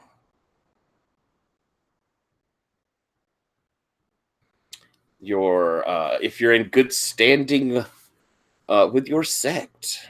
Yeah, and I have to roll it with weird, right? I think it's charm, isn't it? Oh my God, we're doomed. Okay. Then let's see what goes. Okay, so I'm going to roll 2 and add 0. Oh my gosh. A 10. A 10. All right. As you get off of the phone, how is it that the Golden Diamond usually contacts you? I mean, is it a physical thing? Do they call you? Is it more metaphysical? It is an organization that how should we say, they have an extensive number of, or she believes they have a significant number of agents like herself, but they have even more of the people that are the ones that hold the organization together. And they actually have, she suspects, fairly significant traveling powers, but she isn't sure quite what it is that they do. And they all tend to look very much alike. So, and there's like 3 different faces that they tend to have. Gotcha. So as you go to meet Harrison, as you're walking, do you have a car of your own? Do you take a cab? You walking? Oh my gosh, we're in Chicago. I take the bus, I take the L, maybe Okay. Uber if I just can't handle it. So Okay. And so as you're kind of walking out of your home and going to probably get on the L, you see one of those familiar yet ever so generic faces walking towards you. And as you pass, they just sort of reach out and they have a folded piece of paper they put into your hand. all right. And it just sort of mumbles, "Oh, excuse me." Pardon me. Have a good day, sir. They nod and keep walking. As you open it up, inside you see is a photocopy of an old newspaper article from 19. I always have to do my maths when I put together people's agey things. Okay, 82. And it's an article about a young woman who threw herself out of a dorm room on Chicago University, killing herself. Her name is Evelyn Bradshaw. And it talks about that she was a great, excellent student. That it was a real shock to the community, and they're talking about how they're going to work harder on outreach to students. But scrawled underneath the article, in kind of a clearly not part of the photocopy, someone has written at the bottom there, "Find a man who is truly sorry."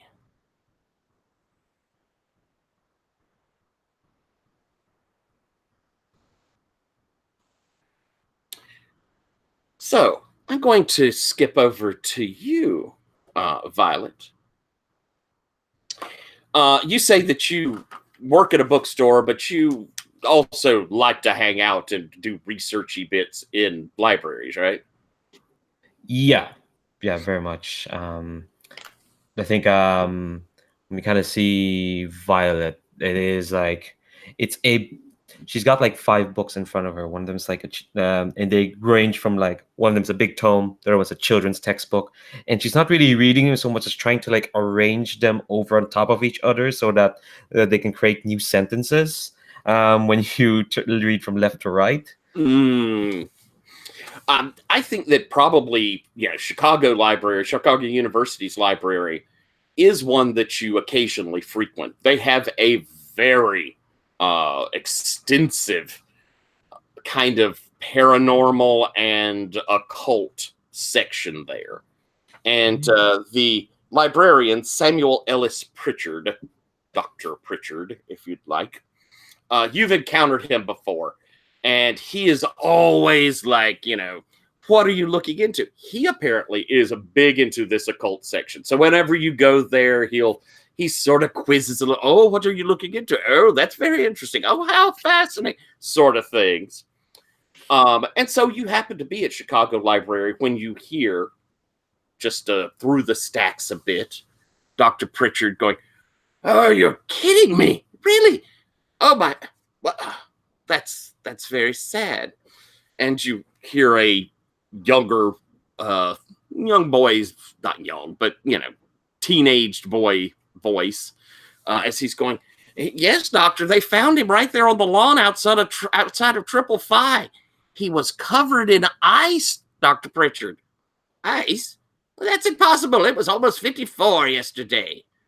"No, I'm telling you, sir, ice." But what really interested me, and I thought you might like, is when the ice melted, it turned to slime. Can I peek and see who is this amazingly accented student is, or is it just a student? You look around and you see it's a, pimply faced 18, 19-year-old. He's wearing a Chicago University sweatshirt. And his eyes are all wide as he's telling this salacious tale. And he says, I knew, doctor, that you would be interested because, well, that's just not normal. I think I'll keep listening for now, partially because, okay, this what Dr. Pritchard would say kind of determine what I want to do next. Right. He go ahead. I just want to describe the. Oh, sorry. No, you go ahead. Oh, sorry. I just described that Violet has a big, heavy coat with lots of pockets. That's where she keeps her stuff to do magic in. But because it's sweltering, obviously she tried to wear it on the way to the library, but had to give up, and now she's just carrying a coat around. He said, "You see Pritchard looking interested." He goes, "Well, Timmy, why don't you go and perhaps check out that log, see if any of this slime is still there?" He reaches in, he pulls out a little test tube. "I would be most interested to look at it. And perhaps I'll let you in the back room." And you see Timmy go, "Oh my goodness, is that where the Crowleys are kept?" "Oh yes, Alistair and more." And the kid goes, "Oh yes, sir," goes rushing off as you see Pritchard kind of, and as he walks away, Crowley, that hack. Yeah, I think this is the point where Vita's like, exactly. If that kid is going to be enticed by a Crowley, you need a better caliber of student, doctor. Well, I admit his research is not as deep as yours is, Miss Darker. What have you been looking into lately? Oh, just a trifle at the moment. It's a working theory of mine, and whether words can eat other words when you arrange them into other words, and it produces some rather spellbinding effects at the moment. But it's a bit of a trifle. Did he say a murder happened? I don't think it was a murder. They're not sure exactly what happened. A boy fell from a window at the 555 fraternity house. Boy fell, mysterious ice, and slime. And That's it's what he not a said. murder. Well, I wouldn't want to presume murder. I mean, think of the university. It would be terrible if a murder was on campus. I'm sure the university's closet is practically bare of skeletons these days. Well, no need to add to the anatomy. No. Well, this all sounds incredibly exciting, almost as exciting as word eating. I'm sure, and Violet's kind of she's trying to look clever and being like, yeah, I'm trying to figure out what to say to get this doctor to do a thing for me, but she doesn't know exactly what that thing is yet. So I think what she'll say is that, well, I'm sure this is probably more college hijinks. I don't know why. I'm sure some very straightforward science walk will come up with a very neat explanation for it all. Oh, I'm sure the police always manage to find a way around things they don't understand. Well, maybe we should get a head start on them. And she gives the doctor a bit of a giddy smile. Are you thinking of going over there, Miss Darker? Oh, I've got ways. I'm definitely either there or remind me, out of character. He was thrown through a window, right? The report is that he went like 40 feet out the window. Jeez. Okay. So they wouldn't know where he was thrown from. Well, they know the window that got busted out. Ah, okay. All right. So yeah, I think Violet's kind of like, yeah, I think there are ways to divine answers that police would just they dismiss as hogwash. You know how it is. Well, if you find out anything, you know I would be most interested to hear about it. And grateful. Well, I'd hope you're keeping more than a bunch of Crowleys in that back room of yours, Professor. Uh, I think there are a few things that could perk your interest, Miss Darker. Yeah, she smiles. She goes to move to put on her coat, then remembers it's sweltering and just leaves it over her shoulder. All right. I'm going to scoot over, I think, to you. Boom. April. Yes. Does, first off, does this report spark any interest in you?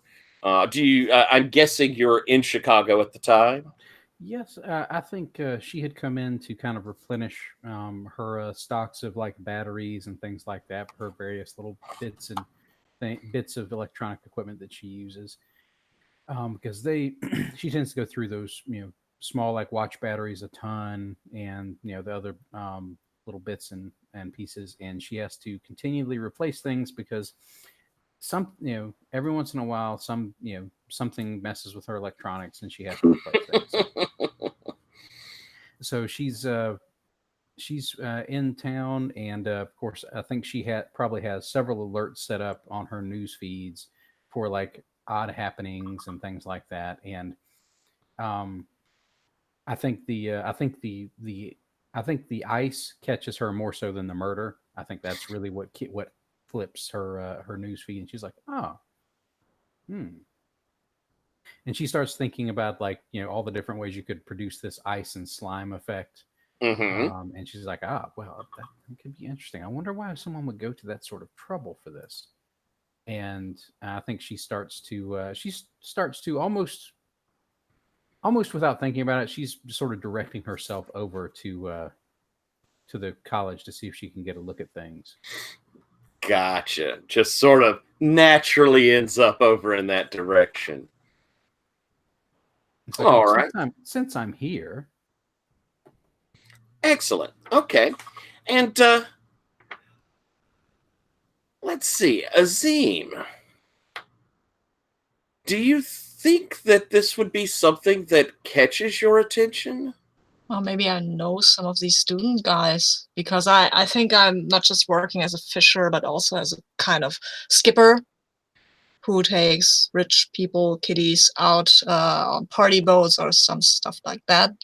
So I might know some of them, and that would catch my attention, sure. I think that maybe even you knew the buck. I think that like the basketball team would have chartered some fishing boats to go out, the chance to relax. So you've met him and the rest of the team. So the name probably clicks in your head from that. Mm-hmm. And was he as obnoxious as he sounds, or was he was actually seemed like a really nice guy. He was a jock. And he, a big guy. He's like 6'6", 6'7". Okay.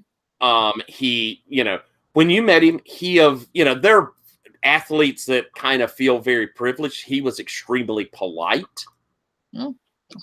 And maybe that's why you remembered his name. I don't know how much you keep up with Chicago University of Chicago basketball, but the name strikes you because you remember, that was a pretty nice kid. Okay. Yeah, I'm not personally some kind of researcher, so I would probably go and call somebody I know who knows stuff. I think I would actually, I think I would call maybe Violet, because yeah, I'm the wrong character thingy. Yeah, Violet seems to have a head for the mysteries, and I'm good at talking to people, so we might kind of make a good team or something like that. I mean, I call Harrison, but I'm going straight to voicemail because he's on a case, and okay. So I call Violet. All right, you get a phone call, Violet. Yeah, I think there's like a scrambling as she tries to figure out which pocket the phone is in. And I think this is her kind of like scrambling down or getting out of the library. I'm imagining the library is a bit of a ways away from where he landed. Probably she'll have to walk some grounds. They're like, hello, Violet Darker here at your service. Who the hell is this? Sazim, hi, Violet. Look, you've probably, I don't know if you've heard about this guy who took a dive from a window in the university and was covered in ice. I may have heard a thing or two about it. How the hell did Yeah. you hear about it? I knew him, actually. I mean, I met him.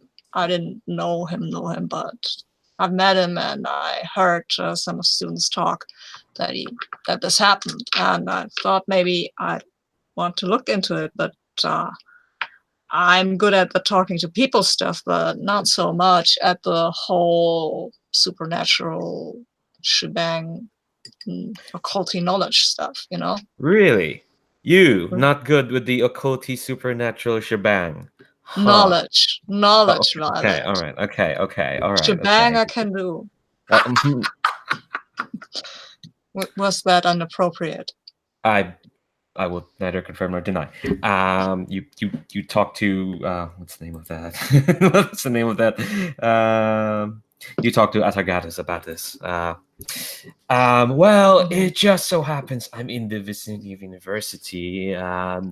I may have heard a thing or two about this. If you want to talk to people, if you want to do that and save me the trouble, please. Sure. I'll come by. I don't know where you are, but I'm at the, I don't know, I'm saying somewhere close to the university. Oh, I'm at the university, so just come on. Oh. Just come on. Okay, cool. I'll find a parking space and then I'll come pick you up. You manage to pull around to where the they have fraternity sorority row there at University of Chicago, and as it turns out, all of you are sort of arriving at roughly the same time. You could see that there are still several police cars parked there. And you could see that there is where all the like press has kind of left. There are a couple of little you could tell kind of the reporter type person who's up there keeping an eye on things and taking a picture here and there. But most of the press is gone. This is now noonish, and even the cops seem like they're starting to head out. There is a big crowd of students, though, around. And let's have us have the first two who arrive are Harrison and Traveler. I think that works really nicely. Okay. So I'll probably see Harris as I'm getting closer and just sort of walk up to him, walk shoulder to shoulder, go, have you got any legit reason to get on the scene here? I mean, I'm employed by the deceased father, acting on his behalf, but I know a few guys here on the force. Oh, excellent. I'll defer to you then, sir. And so I will approach the police cordon is still up. This happened, I suppose, yesterday. It happened last night. Yeah, y'all had gotten your information basically through like the internet and stuff like that. You know, nobody gets paper anymore. Of course, So, but yeah, they seem like they're breaking down things. You could see where the lab guys are packing up, and there's still a couple of cops who are keeping folks away, and they've taped it off. But your guess is, you know, with a practiced eye, they're fixing to head out. I will hopefully spot one of my like local my contacts, my personal contacts in the local police force. Maybe a patrolman named Chris, who is one of the guys, marshaling the things. I think that's a great idea. I'll just slink my way over to him, and I'll just say like, "Good morning, Chris. You all about done here?" Blake, huh? Almost could have guessed you'd have shown up. This was a weird one. Well, I won't comment on what the association you just implied with myself, but yeah. How so? Do tell, Chris. Well, you see, he looks up towards third-story window. Says, guy came out of it, athlete, big boy. They called him the Buck. But and he kind of motions to where they've taped off. And this is, I mean, he would have had to have been out of there with considerable force. He cleared the porch below the window and went out another 10, 15 feet into the lawn slash, they've got a basketball court out there and everything. And he landed, you could see where they taped off, landed kind of halfway on, halfway off a concrete path. Well, I guess the university can add another member to the record books, because it seems like we got an Olympic level athlete here. Well, he was quite an athlete, but I don't see how. I mean, he would have had to have been running full tilt and just flung himself all the way out there. Yeah, and I'm guessing it's not a long corridor leading out to the window, is it? Just his bedroom. Anybody on? So, bless you. I've been employed by Mr. Buckner Sr. And, yeah, poor fellow's out in South America. Just needs a man on the scene to say what's happened to his dearly departed son. So, a grieving father. I'm sure, we all just want to make sure that he gets the answers that he needs. Well, it's been marked up as an accident. They're saying it was a party last night. You're probably drunk. Now, where was this party? It was here at the frat house. Here in 555, right. And my client mentioned a girlfriend? Yeah, real sweet girl. Pretty girl. Excuse me. Her name's Candace Lane. They call her Candy. Said she'd been with him. But she apparently went down to the hall to the restroom, heard the sound of the window breaking behind her. She's pretty upset. She and some friends are still upstairs. Right. Now, you had much of a chance to talk to anybody else around here? Or has it just been the girlfriend? Girlfriend, his friends. I mean, I'm not a detective. No, I understand, Chris. I'm just wondering, a name like the Buck. Now, back in my day, back on campus, the Buck, could be a guy with a horn, if you know what I mean, a stack. Well, from what I tell, this guy was Golden Boy All-American. All right. Friend, been with her, I think, since he was a freshman here. So on the straight and narrow, as far as we can tell. That's the word I hear. And the girl says that he really wasn't drinking that much. Said he didn't consider it right while he was in training. Right. Where was the body? It's just over there, right? Yeah. They've taken it in, going to do a toxology on it, but... Well, you let me know what that says. Usual arrangement. I can do it. I'll see what I can do. Appreciate it, Chris. You understand that it'll remain between you and me as always. Well, don't get anybody upset up there, When do I ever upset people, Chris? Blake. and he'll sort of walk off. Thinking about this time, probably safe to say that the other three of you are coming in from opposite, coming in and converging there. And we'll say you, Violet, see Traveler standing there, kind of, that's the first person you see. And I think probably you, Hazim, will see Alice. Is that right? April. April first. So let's start with you, April, and Hazim. I think I don't know. No, Azim doesn't know what you're really doing, but he thinks you're here because of the thing that happened. So he will wave at you, but not in a hugely obtrusive way. So if you want to ignore him, then you can. And if you want to come over, then you also can. Well, I think April will come over. I mean, she's, this has kind of touched peripheral interest, but there's been no cryptid report. So this is just like, oh, it's an unusual phenomenon. I like to check those out. It could lead to something later, sort of event for her. So I think when she sees you, like she'll say, oh, and she'll head in your direction. Yeah, and say, hi, are you here because of the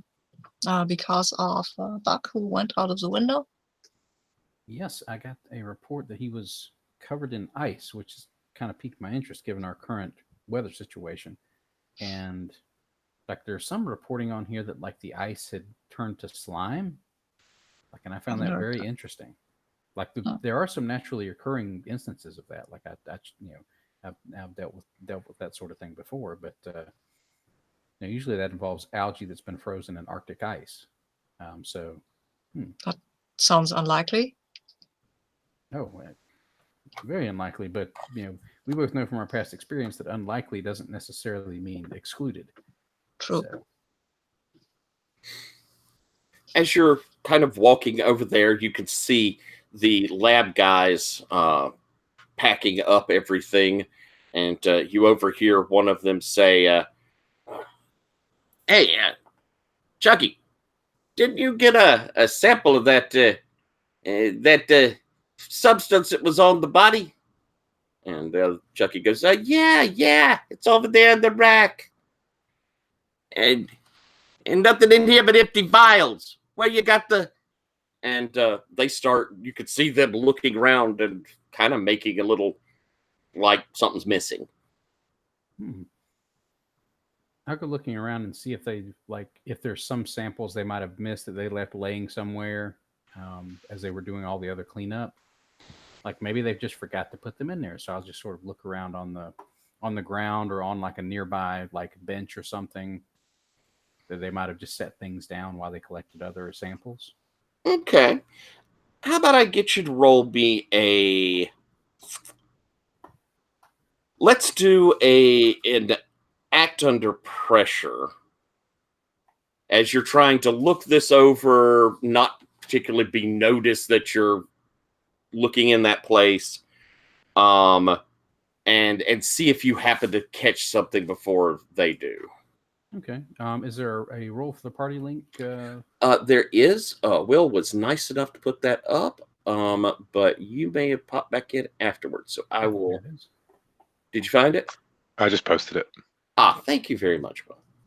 Okay, my cool is -1, so this is going to be interesting.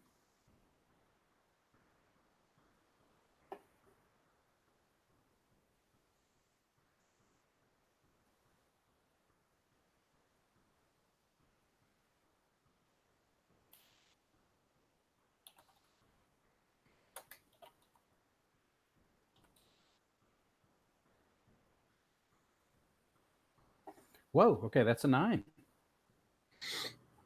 Excellent. All right. You see as they're tearing up stuff looking for this thing.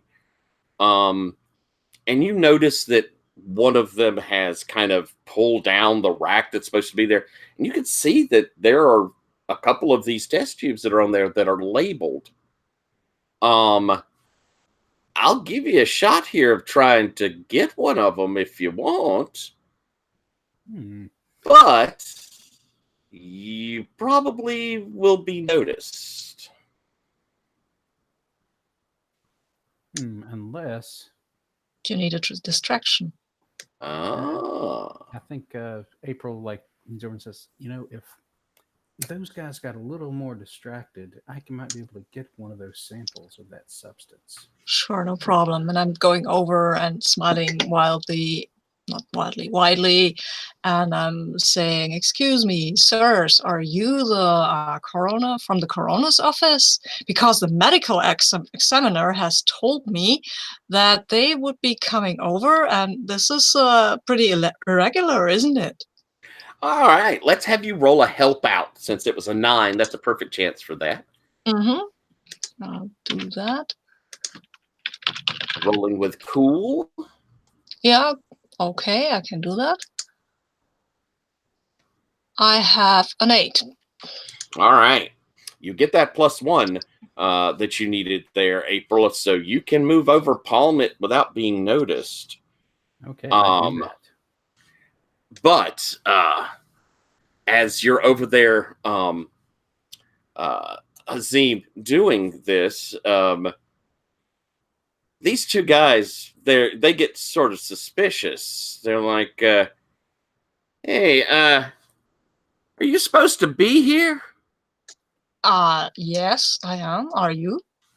Well, of course we're supposed to be here. Okay, then all good, right? And they sort of motion over, and you see as they're motioning, follow their kind of motion. They're motioning to a uniformed police officer who happens to be standing next to Harrison. Oh, see, there's my boss. Right. And I'm pointing at Yeah. Harrison. Oh, you work with Blake? Yeah, I mean,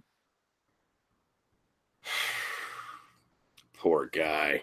And they sort of, why don't we get, if you'd be so kind, why don't we do a manipulate someone? See if they're going to just let you go on this. That'll be charm.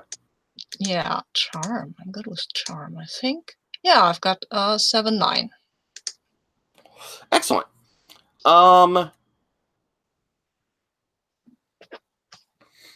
They Harrison and the officer kind of look over and they wave them off. They say, well, just do us a favor. We know how Blake can sometimes rattles people's cages. This girl upstairs, the girlfriend, she's real tore up. Just don't let him get her too upset. He's big with the questions. Well, he's a detective. I'll talk to him. Private investigator, they say with a certain amount of scorn. I smile at them like I don't understand the scorn, and like I think they are admiring him, and then I'm ambling over. Okay, so as you go, April, you've managed to get that vial. You see where they've labeled that this unknown substance found on body of Buckner. It tells the time and date that they collected it, but there is like nothing. This test tube is as clean and pristine as it could possibly be. I mean, it would be sterile. Looking at it, it is perfectly clean. Violet, you and Traveler, you see Violet walking up towards you. Yep.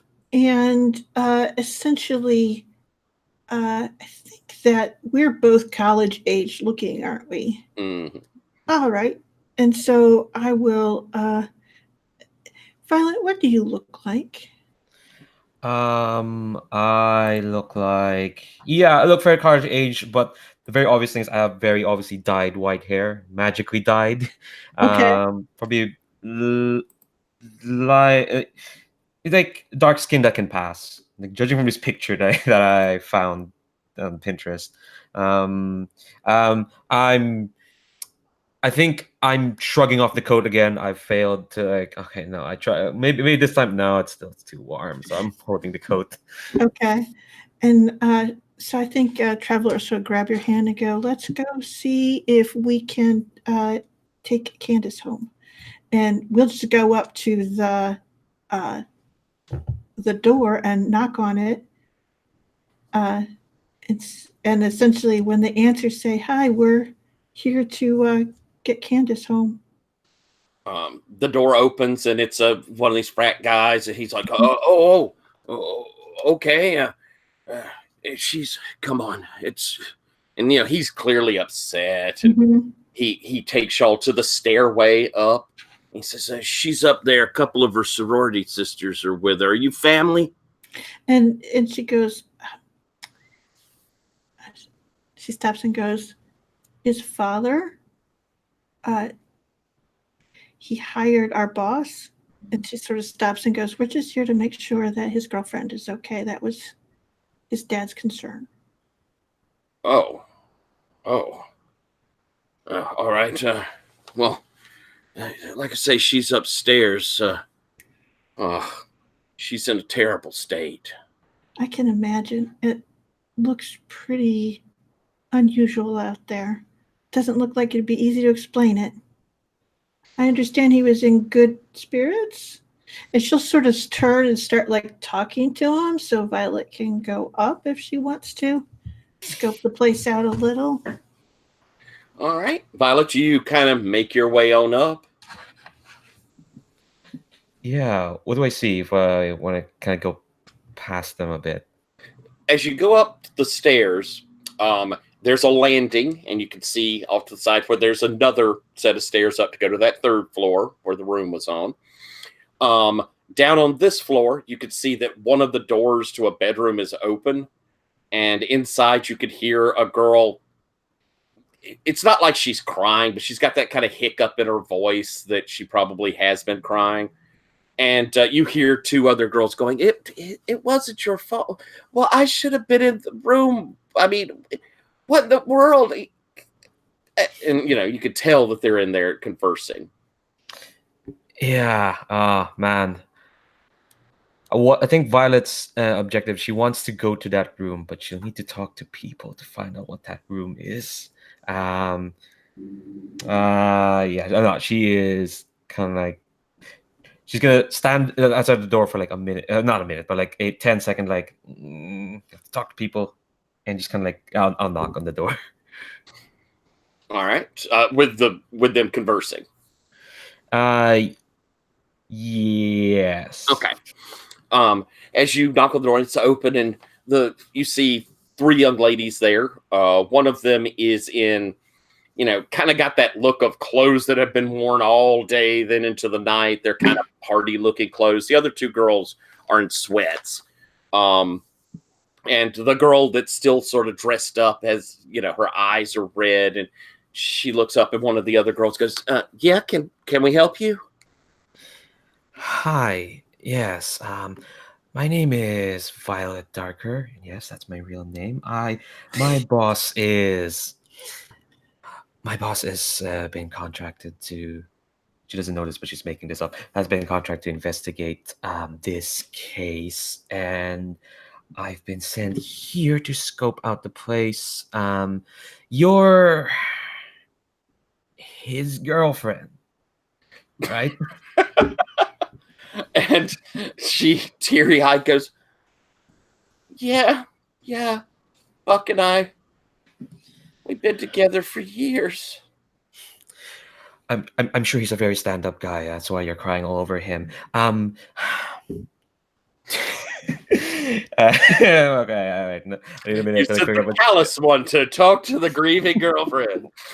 Yeah, yes. It's like, I heard that when his body was found, there was something odd about it. That there was like ice, all over it. What? And she looks at the other two girls who kind of, they've got this look. Well, we didn't think you. It We weren't trying to bother you. Why was he covered in ice? There's no ice. It wasn't. And they're like, it's okay. One of them stands up, comes over to you. Are you sure this is the right time to be asking her questions? Well, it's the ripest time for sure. Why don't we roll and manipulate someone? God. This is horrific. All right, let me. All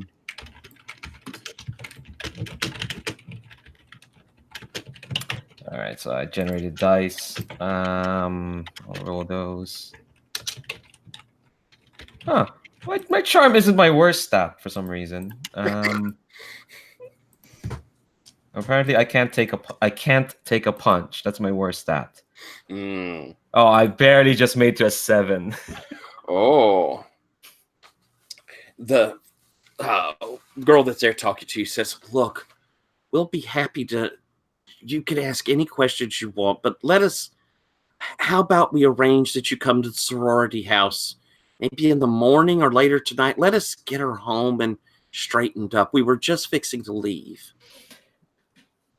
Violet nods and is like, oh, don't worry, my colleague, her name's Traveler. That's her real name. Yeah, that's her real name as well. She's, to be honest, she's the one who's better at talking to like sad people than me. She'll come to take. She couldn't be worse. Yes, that's her job. My job is for what most people call the weird stuff, like all this ice and nonsense. That's for me. So. Don't get her all thinking about that. It's already hard enough without thinking that it was more than an accident. All right. Okay. All right. We'll keep this in this huddle of ours. I'll go as soon as possible. I just need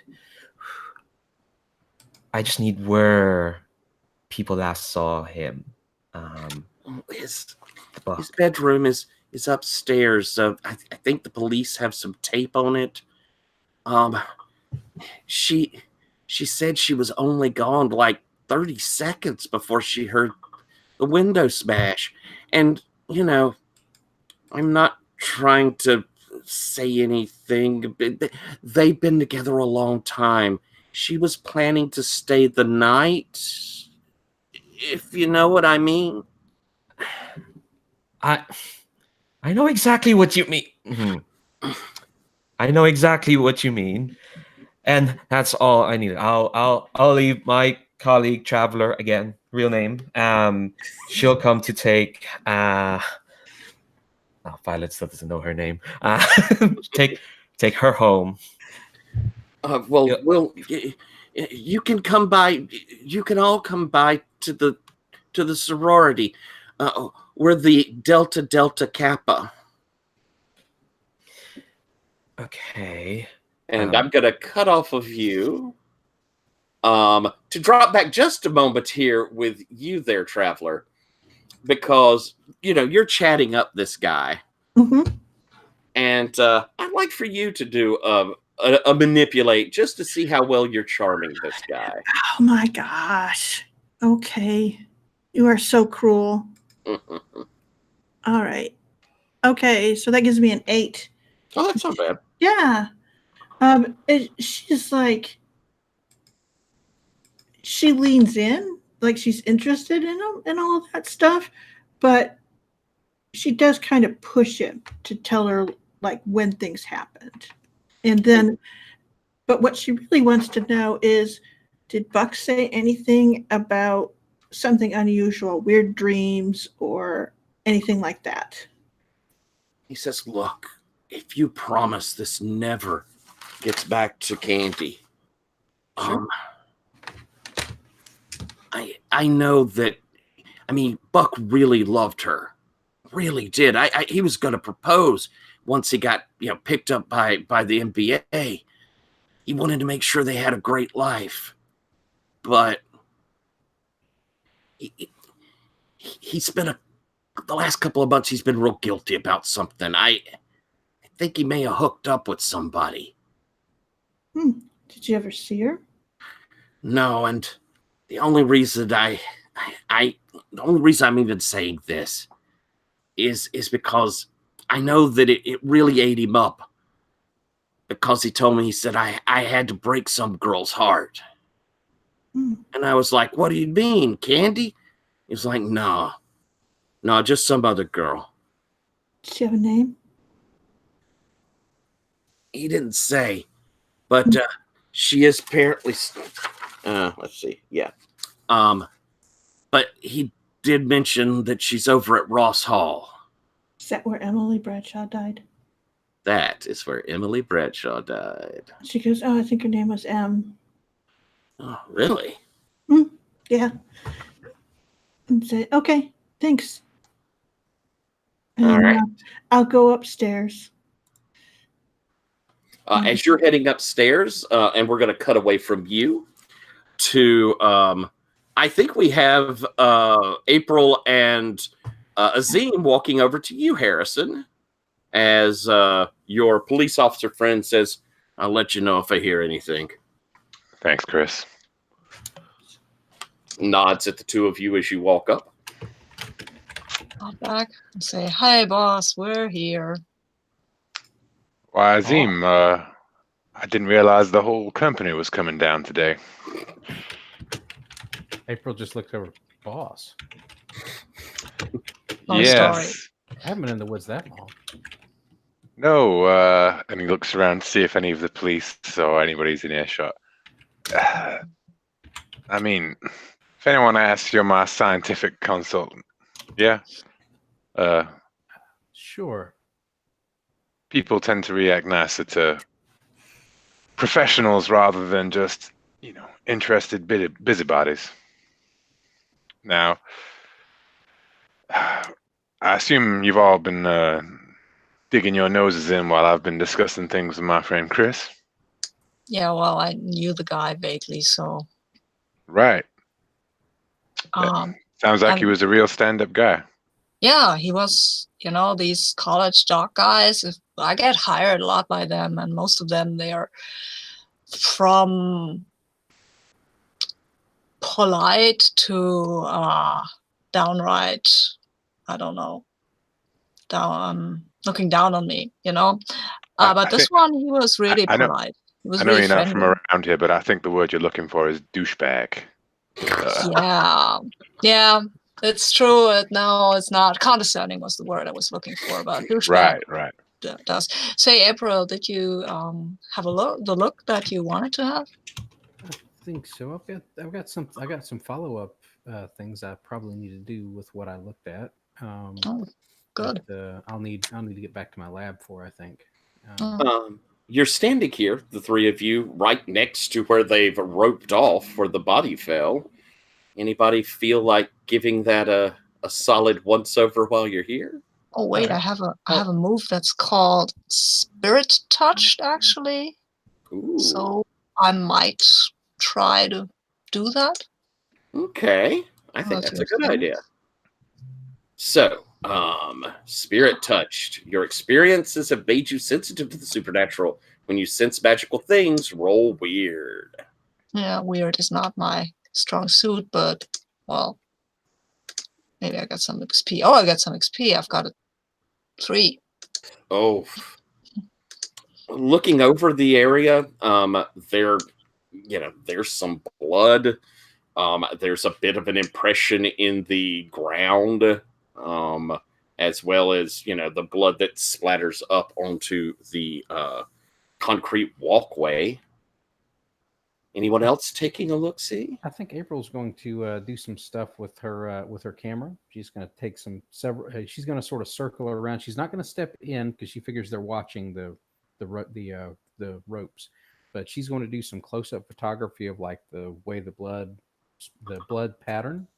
She's going to try and get as much of a close-up as she can of the indentations in the grass and see if she can see if there's any other like material that might have maybe stuck around for a little while on the concrete that might have just sort of drained into the ground on the grass part of it, since he fell partially on that walkway. She's going to try and get as many close-up pics as she can, maybe to help sort of assess what's going on, or Okay. Do you think this is maybe an investigative mystery? I think so. Now, I don't know if this involves any sort of new creature or not. So I I'm don't thinking think about. we've got enough information yet for Okay, so you to trigger that one. Okay, I don't think my bonus apply, so it'd be just standard investigative mystery roll. Okay. And let's see.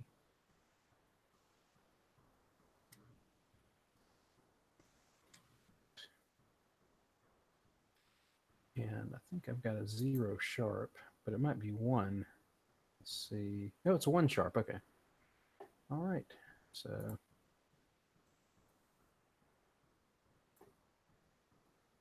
Okay, that's a 9. Excellent. Anybody want to help? You think maybe Harrison, you could help with that?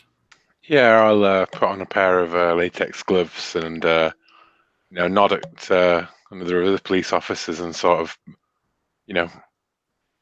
use my little bit of sway to kind of get closer to the scene and point things out, etc. Okay. So And honestly, they're finished so soon they were going to take it down anyway. So they're okay with you taking a look. Cool. Well, that is a what is it? It's plus cool, I think, isn't it, for help Yes, out? sir. Yes, so that is a 7. Excellent. So that takes you to 10. That takes you to 10. You're checking all of this out, and it's when Harrison sort of points down to where one of these blood spatters are that you do notice something rather unusual in that blood spatter. All the rest have dried or at least gone tacky. There's one little drop that still looks very fresh, very liquid. I point to that and say, Harrison, can you, I see you got your latex gloves. Can you get some of that and sort of just wrap it up in the glove? Yep, I do one better and fish out a pen and coat that in the blood and then hand that over to him in an evidence bag. Excellent. And you have 2 questions to ask there, Chris. Okay. Let's see.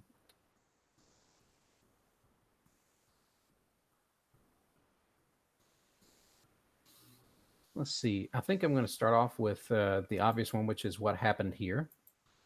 See if I can get a better picture of exactly what went on. You're kind of doing that look up to the window and to here and it's matter. There's no doubt enormous force flung him out of this window. And kind of by the impression, the way he fell, the way you feel like this would have had to have happened, he came out back first. Okay. So whatever took him out of that window basically shoved him out the window. It wasn't a running thing. He didn't dive. He wasn't running from something or diving away from something. He was thrown. And with unbelievable force. You can't imagine how strong a person would have to be to fling someone through a window and that distance. Okay. And for something to exert that level of force, I'm going to take a look at this. I think my next one is, what is being concealed here? And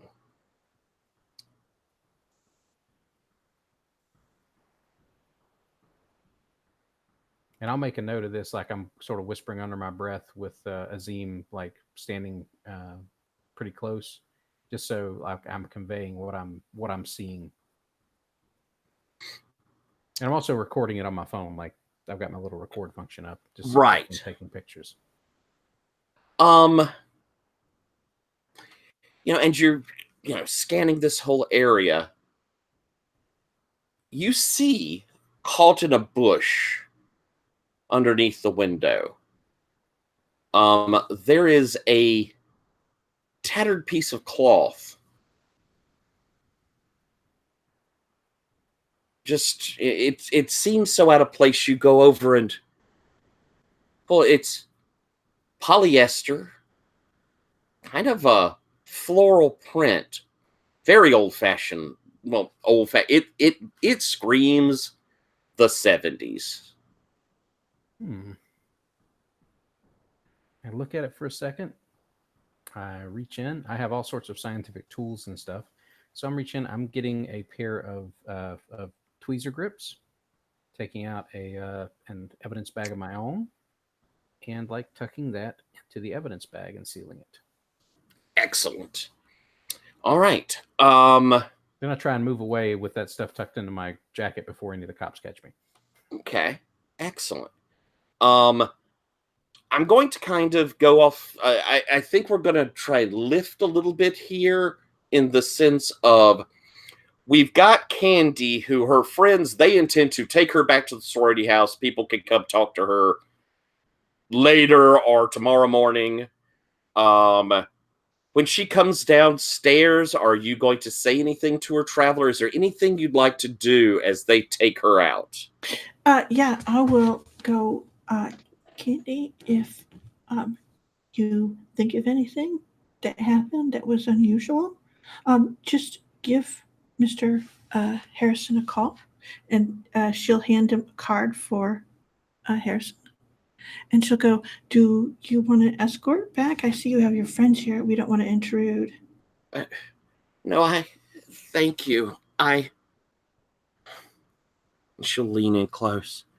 He didn't jump, and he wasn't drunk. This something happened, and if it was a horrible accident, I want to know. I guess we're looking into that. Thank you. Please, feel free to come by later. I don't feel myself at the moment. Okay, you go home and take care of yourself, okay? She will head out. And I'm going to give us kind of you guys can come together here as things are splitting up. The cops are heading off. All of that's done. We've got some of the college kids who are still doing the sort of, morbid fascination thing. The one thing I am going to add, go ahead. What was that, Leandra? Oh, I was. It's fine if there's no time. You want to go upstairs? Yeah, I was gonna go to the room. All right, let's do that real quick. You head upstairs, and indeed, there is a room that has the police tape over it. And you can see that they have posted a thing on it, do not open for 24 hours, which is probably, is the idea is that they may come back during the next 24 hours. They don't want anything disturbed.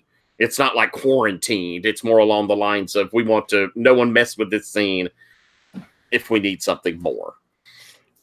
Yeah, I'm gonna ignore that. I figured you might. Yeah, I'm just gonna go in if I can. All right. Entering in, you see a room that it's split, as in one side has a bed, and it is neat and tidy, and there's a poster up of Kevin Durant and maybe a picture of probably somebody old school that he would appreciate, probably like Pistol Pete, up there on the wall. And then the other side is just messy as shit. This is probably his roommate's side over there. And you can see where the window shattered out. And there is a kind of like a table with a lamp and that was underneath the window. You could see it is just like smashed, turned over and just smashed. Like maybe where he was going, his leg smashed into it and just broke it. Oh, okay. So Violet's not interested in any of the physical stuff. Instead, she's going to use a rote. It's according to character creation. I can start with one rote. Rotes are basically, whenever I use magic, whatever spell I cast, I can turn into a custom move. And character creation says I can start with one. This one is a psychometric spell. In her notes, it's abbreviated memory, but the full name of the spell is "The promise was held in memory and sealed with a dream, but faded nonetheless."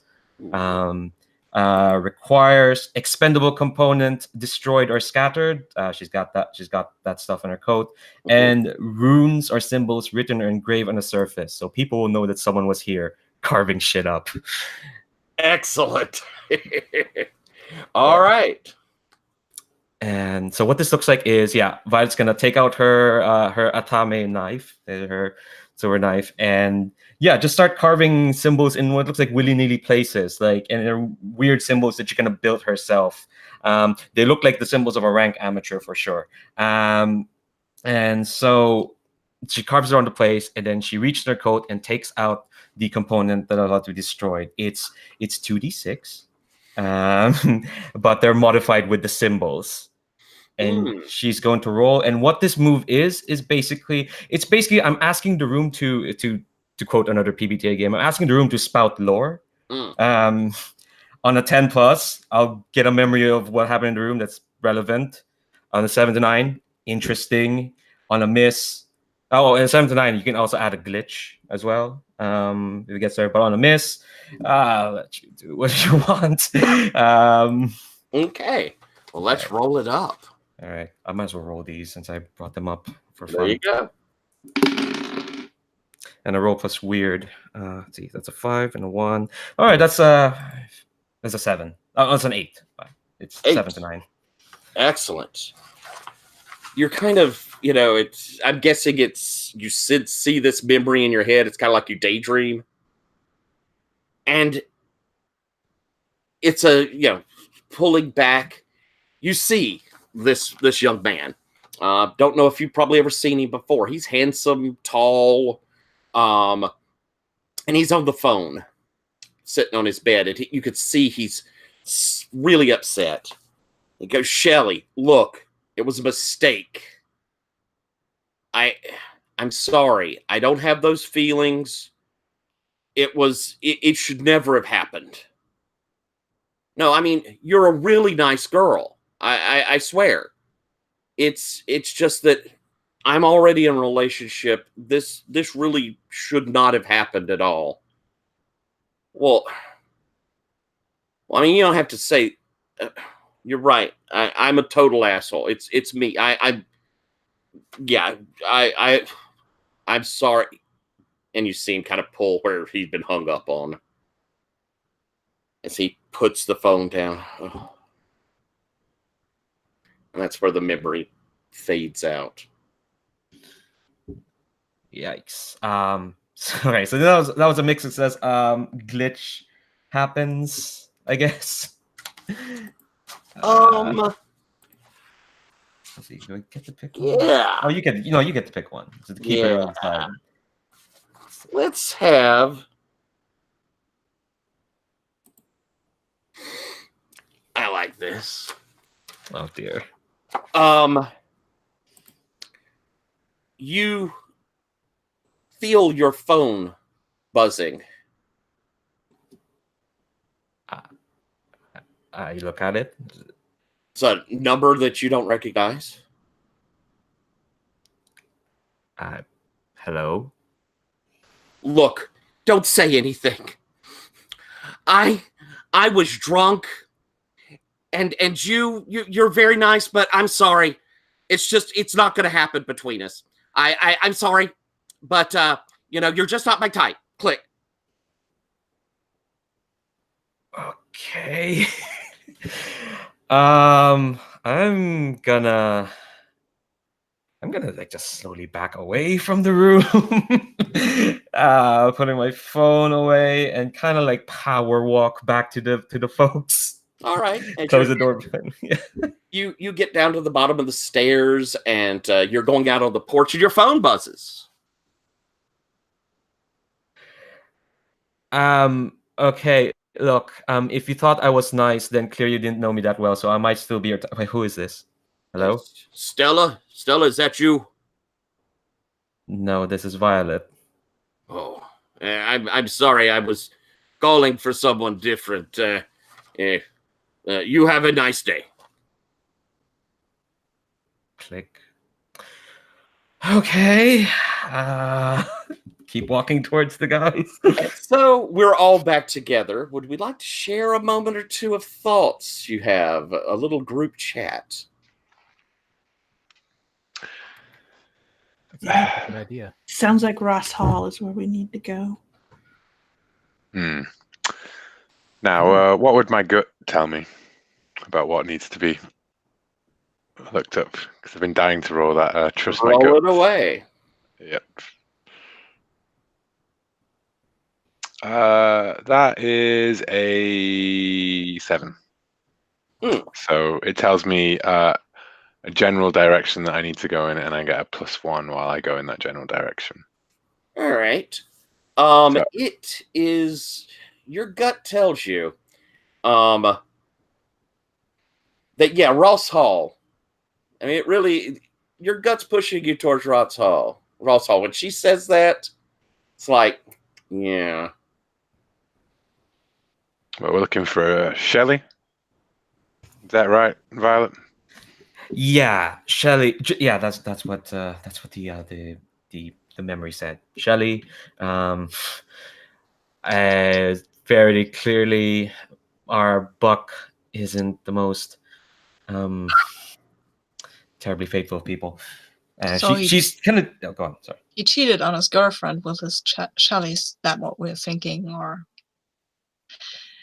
yeah. Well, what is the connection with Evelyn Bradshaw here? I think she's taking revenge for Shelley. I'm Huh. gonna guess that she is a avenging ghost. But do you think she jumped from her own window because somebody was unfaithful to her? Or yes, or she was just a sometime girl, not the true love. Well, I mean that's all well and good, but we have some material here we need to actually analyze so that we can understand what we're dealing with. What we've got here is just you're dealing with gut feelings, and maybe you've got some intuition about this, and I understand that can be important, but we have a blood sample we need to test. We have a sample of whatever material they took off the body. We have these photographs of the blood splatter, and we have like vectors of force that I can analyze once I get my equipment going. Can I see them? See what? Which one? The samples. You said something about material. Yeah, we've got this, and she turns so that she's concealed away from any of the cops that are still gathering up their stuff. And it's like, I've got this piece of material that was in the bushes outside. I've got this blood sample from that was still looked like it was still liquid after all this time, which is very unusual. That sort of seeped into the concrete by now. So we got some of that. We've also got this sample that they collected from the body, which looks like there's nothing in there, but I'm thinking there may have been some sort of actual sublimation going on with the material they took. I think this material might have actually been part of this incident. Well, see, it looks, I mean, because if it's a tie back to Evelyn, what that tells me is that her clothing was really, really, really out of fashion.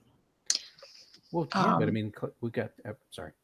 What I don't understand is why, I mean, if Evelyn jumped in 1982, why would she wait until now to push somebody out of the window? That seems strange. I mean, people don't fall out of Chicago dorm windows all the time, and I'm pretty sure from what I've heard that these college people are not all that faithful. But it doesn't mean that there was someone who was really, really, really believed that this could be the real thing for her, and then found out with a phone call that wasn't the thing. Maybe something like that, something that was exactly the situation. Well, yeah, but I mean, the amount of force that we had to go in, that had to go on for this to happen, because he came out of that window backwards, like back first, like someone. I hate to say it, but now we're all focused in on Shelley as a suspect and Evelyn, but it strikes me that there are two spurned lovers in this situation. And just because there's waterworks doesn't mean that we can rule Candy out at the moment. She did say she was feeling strangely. Yes, and latent telekinetic abilities have been shown in some tests to manifest under extreme emotional stress. There's Right. a lot of research about this if you are able to access the MK Ultra records, as well as the information they were able to glean from the various Soviet studies. Now, Now, none of that can necessarily be I hate to scientifically interrupt you, verified, April. but- I hate to interrupt you, April. I do think that this is a line of inquiry that does need pursuing. Now, I think that between the group of us, we need you to run your tests and tell us exactly what's going on here from a scientific perspective. And some of us need to go find Shelley. Now, my only question is, does anyone think we need to keep an eye on Candy?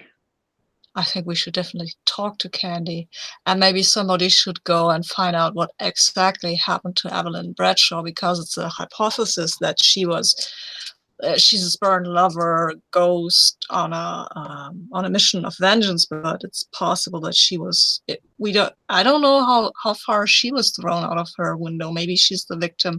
It's the same thing that the bug was.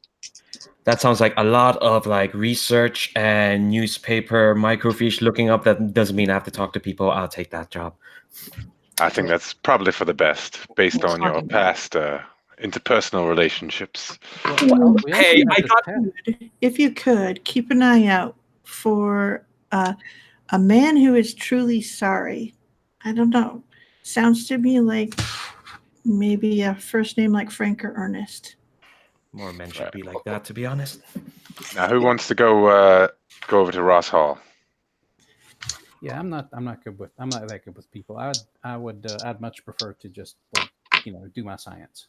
So Yeah. you and Violet are gonna do the research. I can go and talk to one of the girls, and you talk to the other one. Well, it's your choice. Toss you for it. Yep, sure. Okay. Out of character, I just don't Also- want to decide because I have a vague memory of what this mystery is, so I'm trying to take a back seat. Also, if somebody can analyze this, if you want to ask them about the material, maybe if you want to take a picture of it, it's got this very distinct pattern. It looks like it's from something from the 70s, but as this retro style keeps coming back and forth, it could be somebody over there could be wearing stuff like this now, and this could definitely be a clue. She's like, not in polyester, but All right. So, Sure too. which one are you going to, Sabine? I'm going to talk to, I think, Candy. All right. Trevor, you want to come with me? I think I want to get a look at where Evelyn was.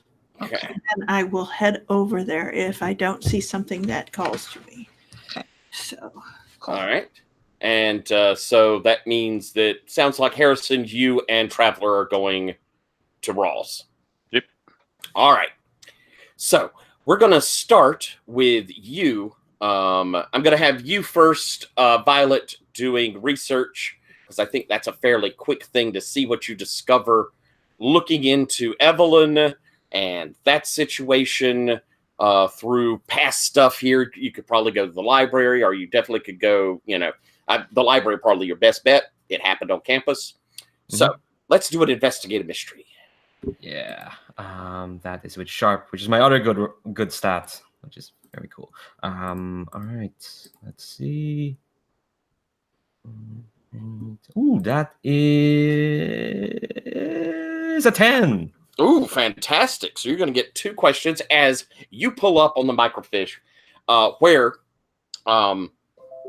excuse me, Evelyn, there's a write-up about it that she was, that reports say she threw herself from her 4th floor dorm room. She was an excellent student. The campus was very upset. Things I had talked about before. They start an outreach program for mental health with students. But you also start getting some people who are talking, you get more information from like blurbs from students. They have a tribute section that's on there where they talk about what a sweet, nice girl she was. Reading through it, you get the impression, first off, that she like there's no boyfriend.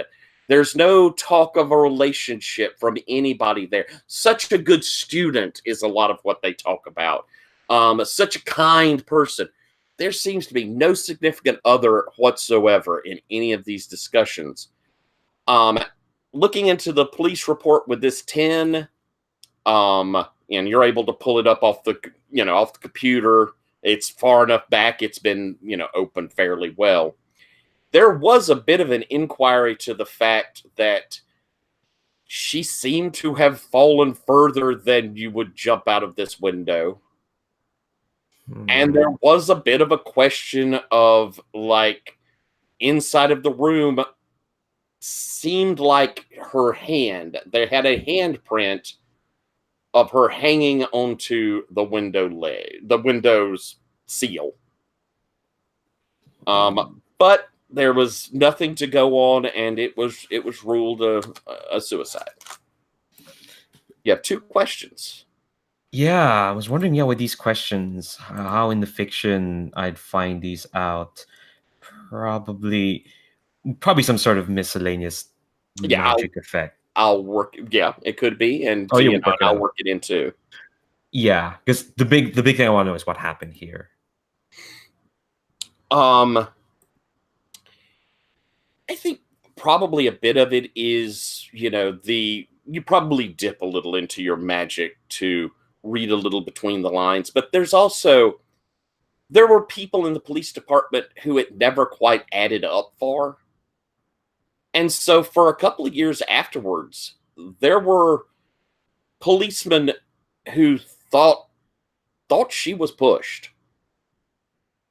And you discover, kind of digging down deep through some casual mentions here and there, she was 2 months pregnant. Oh. Okay. Let's see. I'm looking at this other stuff. Okay. I think just to baseline, figure out what we're dealing with here. What sort of creature is it? Are you directing that towards Evelyn, or what happened to Evelyn? To Evelyn.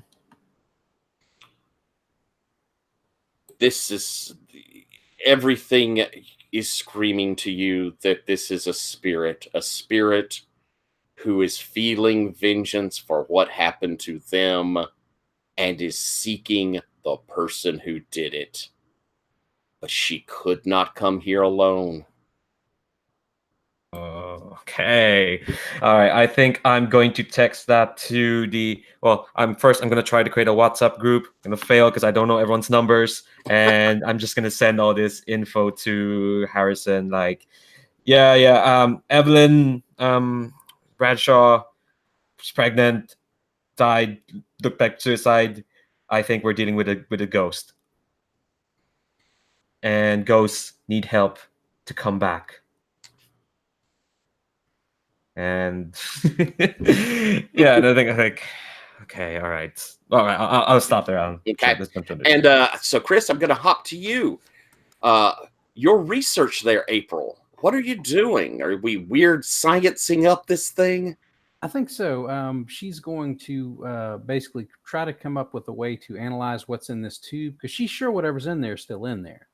If she thinks it did some sort of sublimation reaction where you wouldn't actually see any remnants of liquid, it just directly converted to gas, which would look completely empty. So she's waiting until she gets to her lab to open that inside a controlled zone, and then doing like a spectranalysis on that entire little container to see what's in there. All right. I'm guessing the weird science is about creating devices, so I don't know if that applies just yet, but maybe when she tries to work on something to counteract whatever this is. Well, we can go 2 ways. We can have you do the weird science roll to see if you create the thing that answers your question, or we can do an investigate a mystery and have your weird science as the flavor of how you're doing it. Which would you prefer? I kind of like the flavor right now. I think maybe bring in the weird science later once we have an idea of what we're going up against, and then she can try to cobble together some crazy wacky device to help. Alrighty, investigate this strange blood.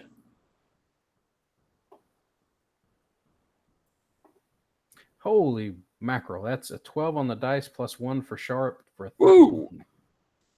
Woo!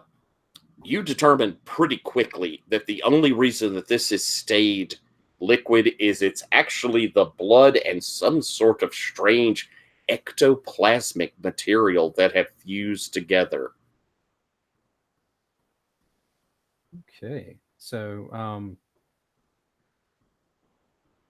right, so she's going to kind of use her investigate mystery questions. Mhm.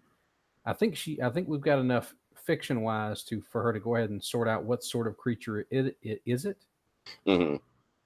and what can hurt it. So you're going with what sort of creature is it? And what can hurt it? Right. Those are my 2 questions. You can confirm this is a ghost. A very powerful one. And along with the material and what's happening here, this is probably a non-corporeal spirit, except when it does an attack. Except when it was in the moment of attacking Buck, it was physically present. And you're pretty sure that the only thing that could hurt it would be when it's in that physical presence. Okay, so I'm going to need something that activates very quickly and is able to swiftly immobilize or otherwise deal with this ghost when it manifests.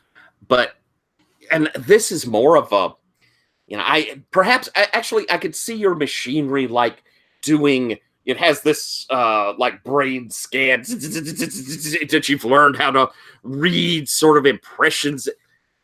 There is such enormous anger and this kind of the search for vengeance, but also the unresolvedness of it. There's something about the desire for it to be resolved. So we also need to figure out there's some resolution this thing needs for it to stop. So even if we contain it, that's not going to necessarily deal with it. But we might be able to contain it long enough to talk to it and reason with it. Okay, Yes. So I think she's going to try to roll a weird science roll to see if she can come up with something to help. Okay. All right, and do you want me to go ahead and roll the weird science now, or you want to wait on that for a little? Yeah, let's roll it up to see what you're going to need. Okay. All right. Okay, I roll plus weird. So let's try this. Let's see how this turns out. All right. That is a 4 plus 2, a 6. Ooh, would you care to use a luck? I think so. I don't blame you. Yeah, that's the time to use a luck. So that is a 12. You don't have the advanced, but you get to pick your 2 requirements. What are the 2 requirements this machine will need? And it's a machine that will be able to hurt her. Is that the idea when she's in physical form? I think since it sounds like we need to resolve something, I think I need something to immobilize and like restrain this. Excellent. For us to talk to it. Okay. So what does it require? I think number 1, it's going to require a lot of power. I think I'm going to have to construct like a little Faraday cage trap, and it's going to probably, like, when it activates to catch the thing, it's probably going to like seriously might brown out a building. Nice. And I think it's also going to require. I think it's also going to be not particularly reliable. Like, there's a chance it will mess up. I like that. Because it's drawing so much power. There's a chance it's going to like blow out, or maybe last only a very limited amount of time. So once it activates, if it activates right, we won't have very long to get what we need out of the spirit. Cool. All right. Love it. I'm going to scoot over now to you. Oh, I'm so bad with names. Azim, there we go. And you were going to speak with Candy, weren't you? Yeah, I was going to speak with Candy. You walk over to the sorority house, and it is, distinctly different than a frat house. It's so much prettier, and everything's painted, and it looks neat and tidy out front. And it's very quiet there. You imagine because they're sorority sisters going through difficulties. So as you get to the front door, it's not like you hear anybody talking or chatting. Do you knock on the door? Sure. Knock, knock, knock. I'm a polite guy. And the door opens, and it's a young, dark-haired lady, probably in her early 20s. And she says, hello, can I help you? Hello, my name is Azim. I am an associate of Detective Harrison. What's his last name? Blake's. I'm here to talk to Candy, if that's all right. Oh, She said we could come by. I could come by. Yeah, I think we were expecting that later, but come on in. She's I think she's taking a nap, but we can go and get someone and see if she'll talk with you. That would be nice, thank you. She shows you into a sitting room. It's nice. And she leaves as several other young ladies come in and say, you're here to find out what happened? Yes, I am. Candy, poor Candy didn't deserve this. They were the perfect couple. Yes, there was no, since you're here and Candy isn't, and since you seem to know her very well, was there any trouble that any of you was aware? No, I've never seen a couple so in love, and Buck was just the sweetest guy.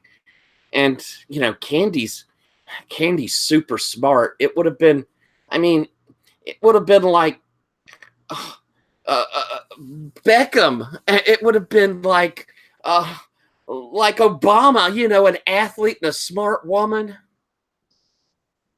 I do not think Obama was an athlete, but yes, I know where you're going. I know where you're going.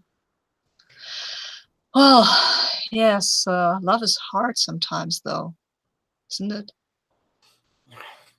I just hope, I hope she can get over this. She has a whole big future ahead of her. Well, I hope so, too. Poor girl. A few minutes later, you see her coming downstairs. She's wearing a robe, and, she's still blotchy, but I'm sorry I wasn't expecting someone to come so soon. She kind of looks around at the other girls. We'll get you something to drink. Would you like coffee or tea? Oh, I would like a coffee, and can we talk, just the two of us? Is that possible? Yes. She motions, and the other girls leave. She says, you say Buck's dad is looking into this? Yes, he has hired Detective Blake to look into this, and he's very good. I promise you, there's no way in the world that Buck would have done this himself, and we do not believe that currently. And he didn't drink much. I think he might have had half a beer. Well, but he was at a party. I understand that correctly. Can you walk me through what happened? Sure.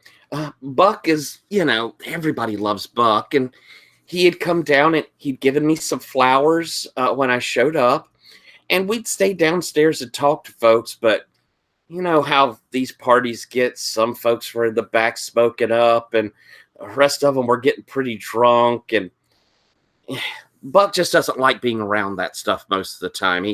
He says that, one mistake can destroy your whole future. You'll never make the league.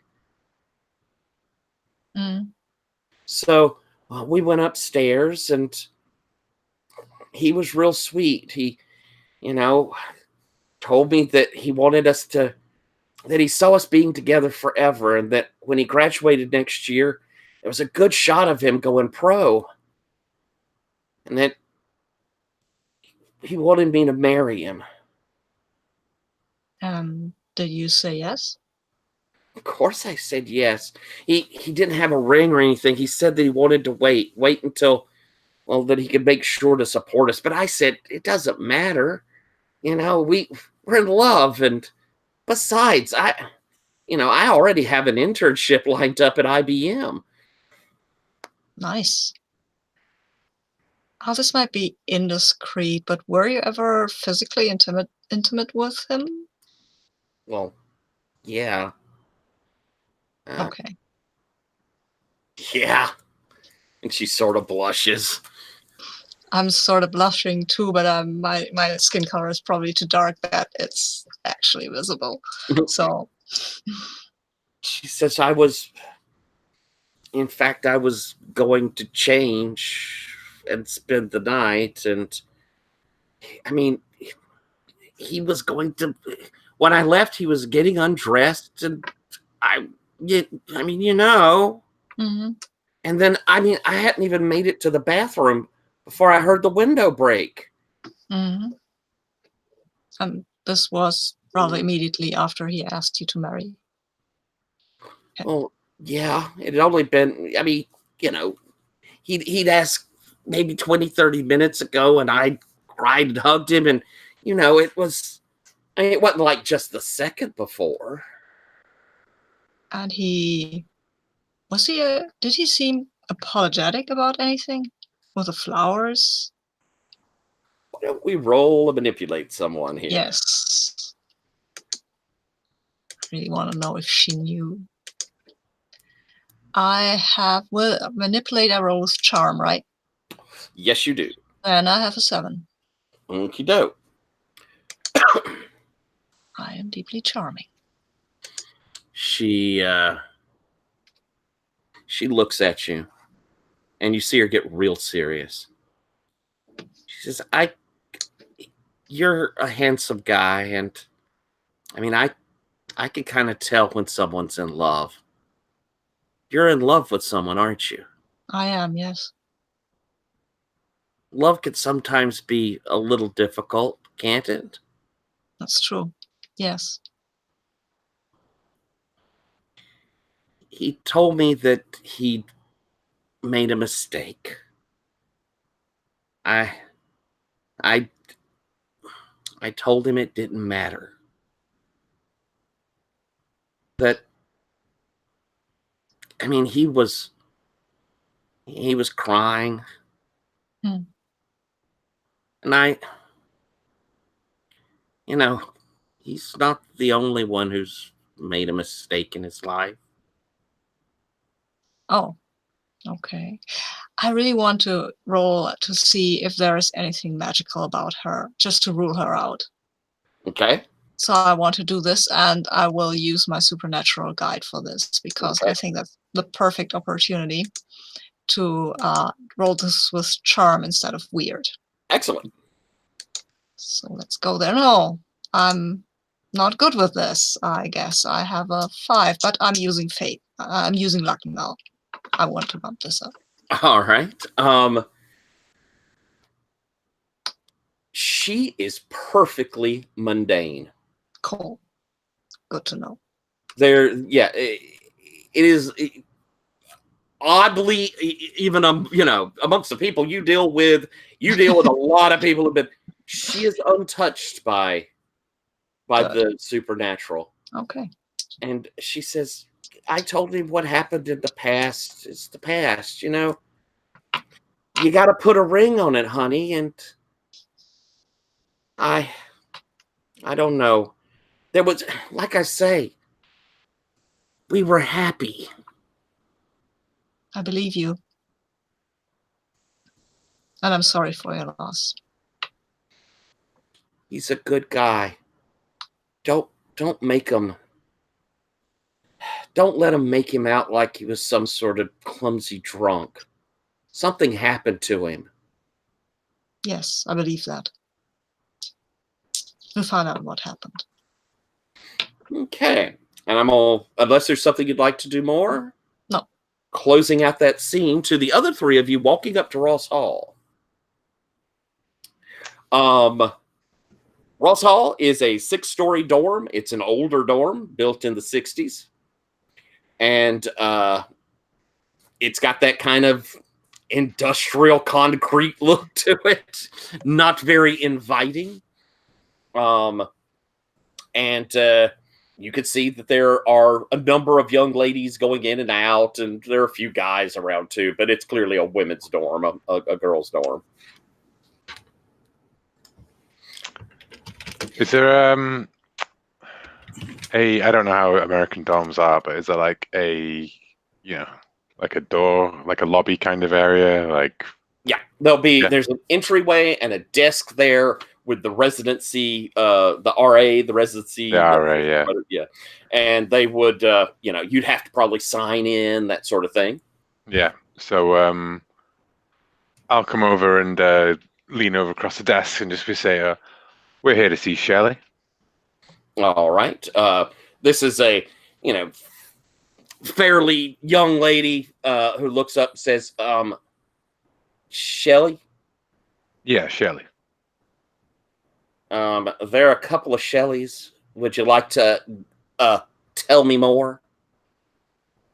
No, I'm afraid all I have is a first name, miss. Are you a cop? Pull out my ID and say something like that. Oh. Huh. Well, and she pulls up a sheaf of paper. These are our residents. Right. If one of them is your Shelley, then I will call up there and see if they're willing to see you. And how many Shelleys do I see on the... Giving a quick flip through, there are 12 Shelleys. 12 Shelleys. Right. Do we have, I would try 4th floor, and I would check Evelyn's room. Boof, boof. And there it is, Shelley Young. Shelley... Now... This is a bit of a sensitive matter. I don't want to cause any embarrassment for the young lady. Okay. So I'm going to have to rely on your discretion here. And I'll pull out my wallet. She sort of smiles. She goes, oh.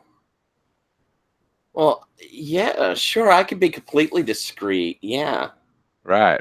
Well, how about I leave my friend Benjamin here, and I have no idea how much a Benjamin is. That's a $100 bill. Yep. That's fine. Yeah, I'll leave my friend Benjamin here. Maybe he can show you take you out for a drink or something sometime, right? And we'll just go say hello to Shelley. Yeah? And you can see that really does that's a hard one. Why don't we let's roll that manipulate someone. Yeah, well, I got +2 for charm, and I got +2 for following my code, and for having Following my previous... Yep. So that's a 12. Oh, fantastic. Easily. She takes it and says, okay, sure. But and she motions over towards the elevator. She goes, that's her roommate, Ellie. She'll be heading up there too. Thank you. And takes her $100 bill and puts it in her pocket. That's fine. Okay. Let's head up. I don't feel the need to intercept Ellie at this point. What I'm really looking to use is to get a face-to-face with Shelley, and I have a move that's just as one more thing, little miss. Yeah. All right. So before we go, I do want to do a quick check, and I go, hey, isn't this where the Bradshaw fund? Like, she goes, is there a tribute for Evelyn Bradshaw here? the girl looks over and goes, oh, you mean the plaque? Yeah. She points over. and you see that there is a plaque, and it has a, it's one of these bronze ones, and it has a face on it, that's kind of out. And underneath it, it says, "In loving memory of Evelyn Bradshaw," gives the, born and died.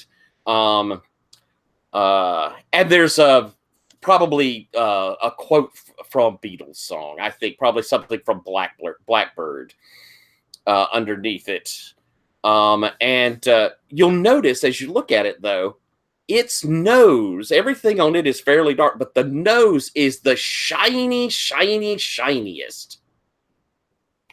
Like everyone touches it? She goes, yeah, exactly like that. She goes, and I turn back around and I go, "So for good luck?" Yeah, it's an old superstition. Apparently, if you got it on with somebody and forgot to take your birth control, you go and rub Evelyn's nose and everything will be okay. Ooh. Wow. Poor Evelyn. And I kind of go, it was a big thing, though, back in the day. I'm going to pull up my, essentially my phone. Going to do a quick look. I'm actually going to Google Evelyn Bradshaw and "truly sorry" to see if I can find something in the tributes. Okay. I think that's going to be an act under pressure with weird. Okay, I'll do that. All right.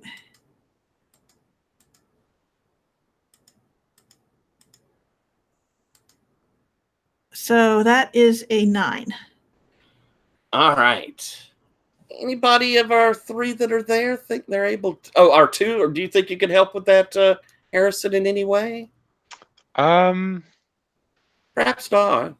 I can't think of a way that Harrison could particularly help because he's quite mundane in his nature. Well, you could Unless I just noticed something. Yeah. I mean, I get a 7 on the help. Okay. Excellent then. As you're pulling up, you do notice that there's a name on the plaque that matches with a name that is on where you pull up the student newspaper where they did the tributes. The tribute says, "I am so sorry. The loss is more than I will ever, ever forget." And the name on both the plaque and on that tribute is Dr. Eric Clevenger.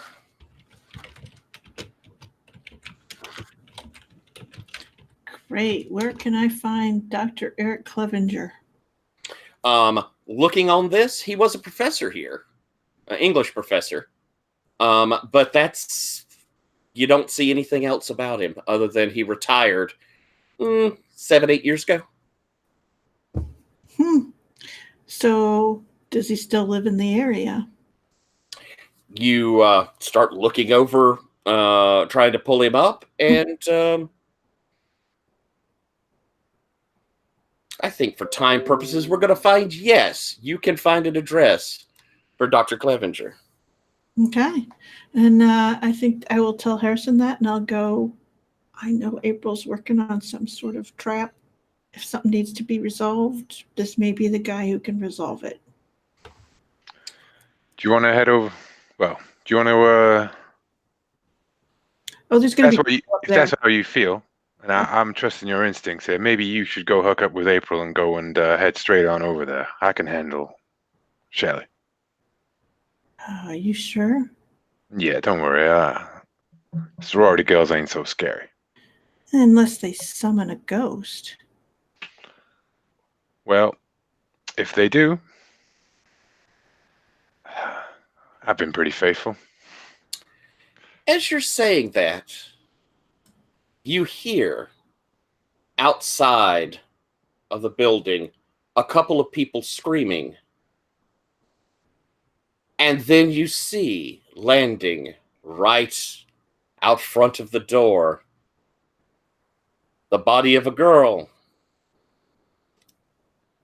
as she smashes onto the ground. The girl at the elevator turns around and screams, "Shelly!" and begins running towards the front door. Yeah, Harrison sprints out there and pushes people back, and Niels, like rushes forward to try and administer medical attention. As you rush over there, clearly this is a fatal fall. The body is completely covered in ice. This thin sheet of ice. And as the last breaths go out of her, she says, "She wasn't supposed to do that."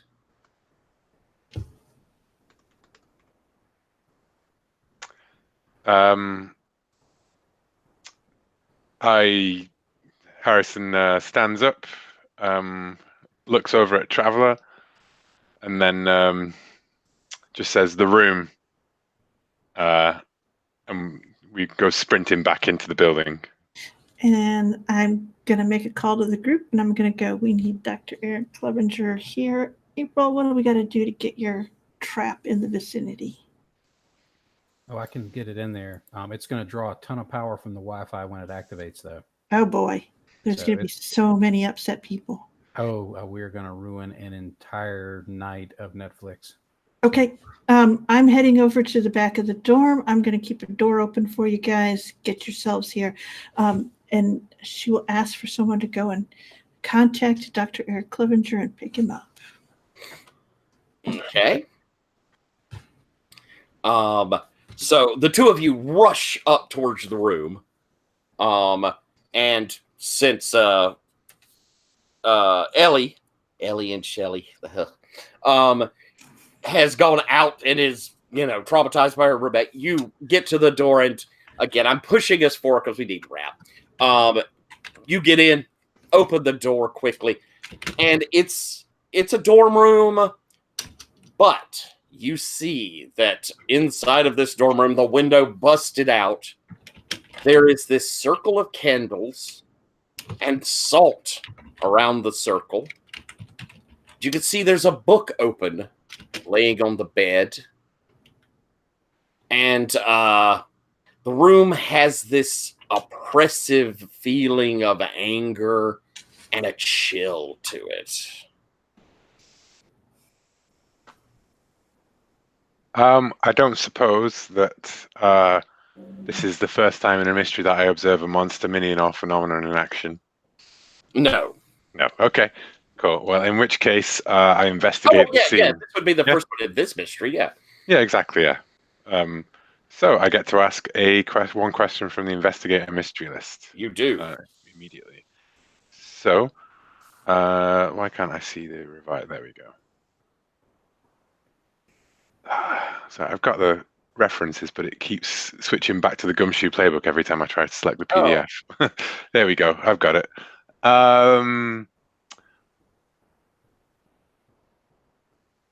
Right.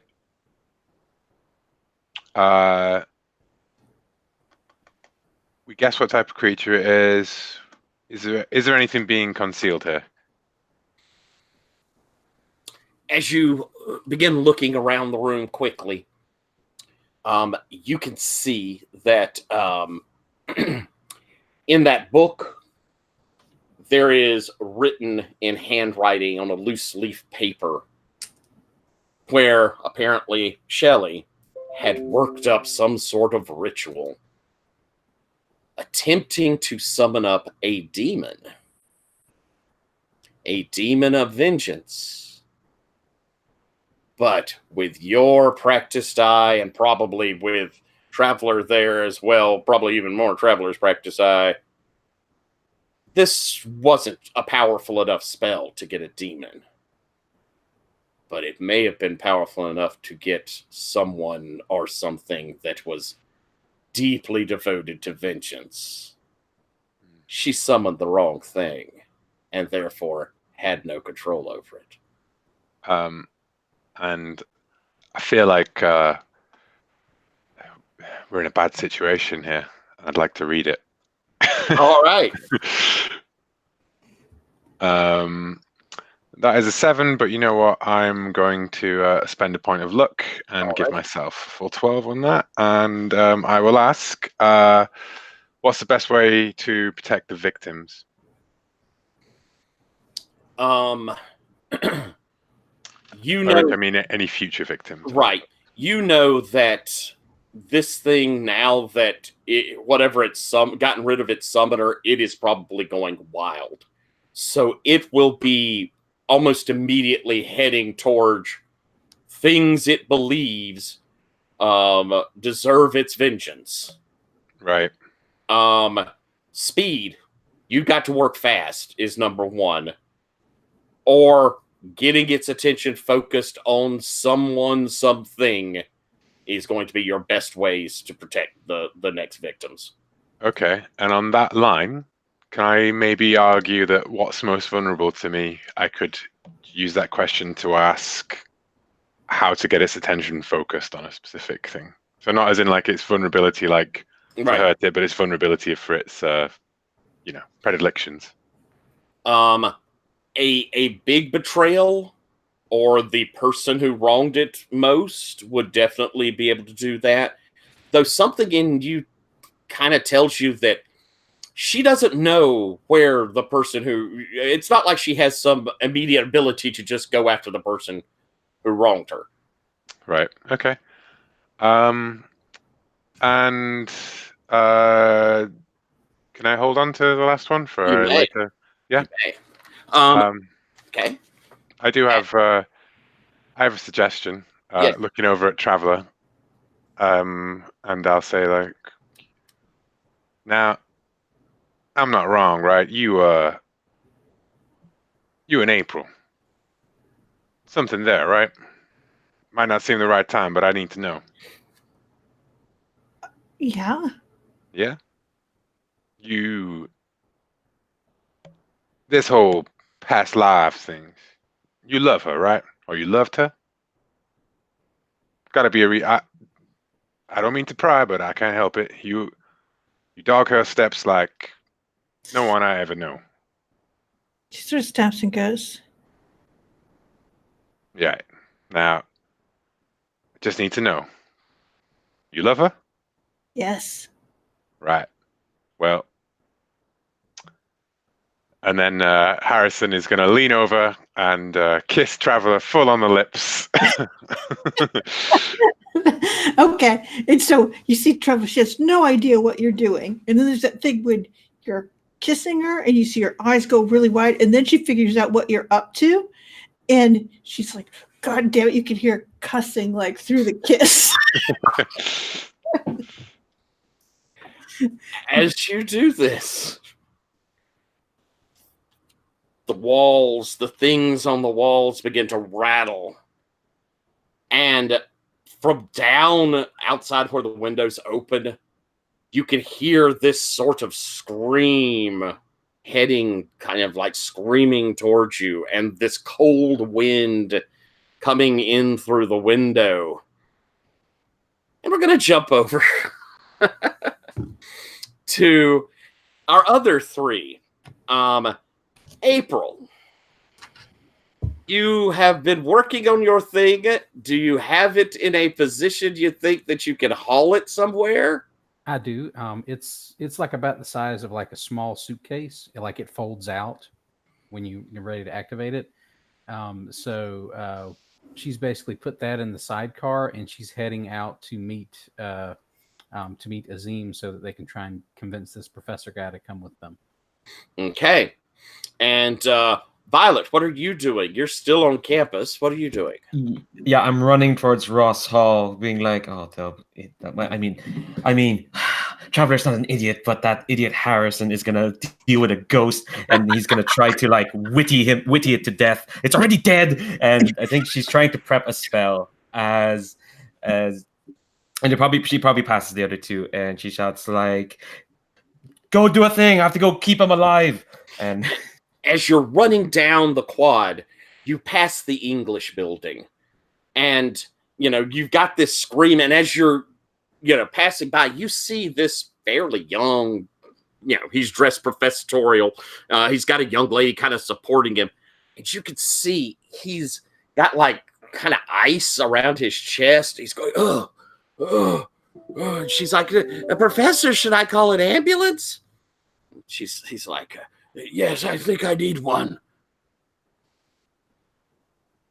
Oh shit. I'm gonna run there. Ice, things are happening. He looks up at you. He's like, call an ambulance, please. I've been attacked by something. Was that something a woman from the 1980s? He kind of opens his eyes. It was a woman. She just appeared in front of me. She said she loved me. Let's see. If this was the professor, he would have recognized her. He wouldn't be doing this. And where's she now? And he's where's way she now? too young. Yeah. She was clutching.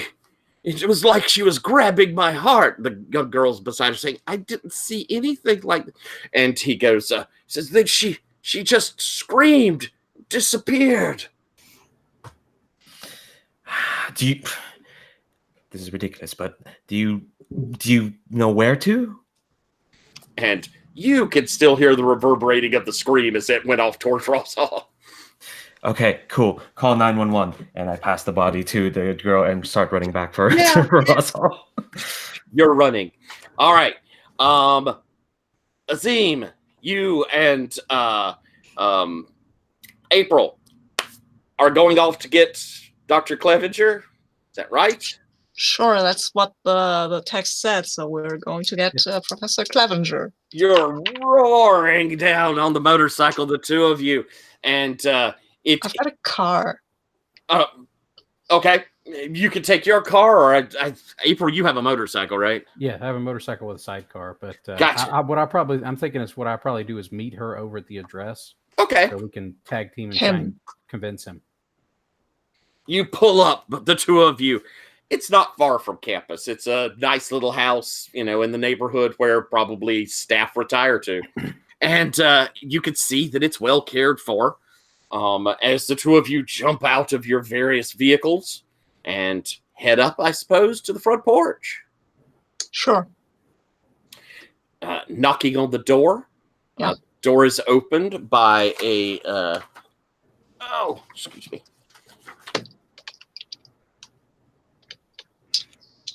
Yes. Is opened by a little old woman, probably in her late 70s, early 80s. Attractive lady, and she says, hello, can I help you? We're looking for Professor Eric Clevenger. It's pretty urgent. Well, of course. Eric, there's someone here to see you. And coming down the hall, you see a man in his late 80s. He looks distinguished, though, nearing Dodderidge, and he's kind of walking with a cane. And he goes, yes, can I help you? Oh, we hope you can. What do you remember about Evelyn Bradshaw? You see his eyes widen, and he goes completely pale. I knew this day would come. Can you come with us? He looks over at the woman. Martha, there are things I haven't told you. Things I'm not proud of. What is it, Eric? I have a feeling it'll all come out soon. Just know I always loved you. And he leans down and kisses her. She goes, well, I love you too, Eric. What are these strange people? No. He says, yes, I'll come with you. Thank you.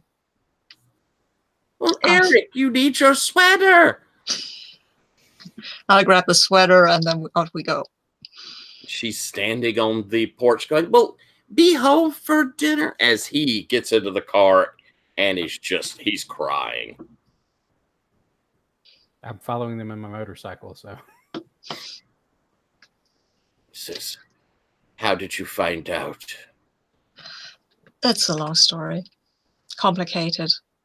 What did you do? Were you the father of Evelyn's child? Yes. Are you going to arrest me? I cannot arrest you. I'm going to see justice done, I guess. I didn't mean for it to come to that. Did you kill her? Yes. Yes. That was pretty bad of you. Yes. There's never been a day that it hasn't racked me with guilt. Didn't stop you from marrying another woman. We were already married. It would have destroyed Martha to know of my infidelities. Hmm. Huh. You zoom through. Back in Ross Hall. Yes, I would like to reel through my past lives and see if I have anything that I can do that will slow a raging ghost. All right. Let's roll it and see what comes up. Okay. So it gives me that gives me an 11. Ooh. Fantastic. So you can ask me 2 questions here. Oh, okay. Dang it. Got to read my own moves closer. Okay. Let's see here. So,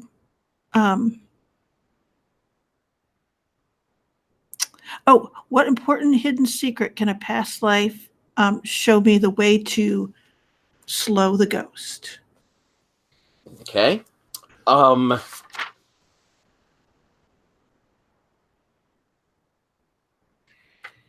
You know that she can only exhibit her powers when she fully manifests, when she's physically there.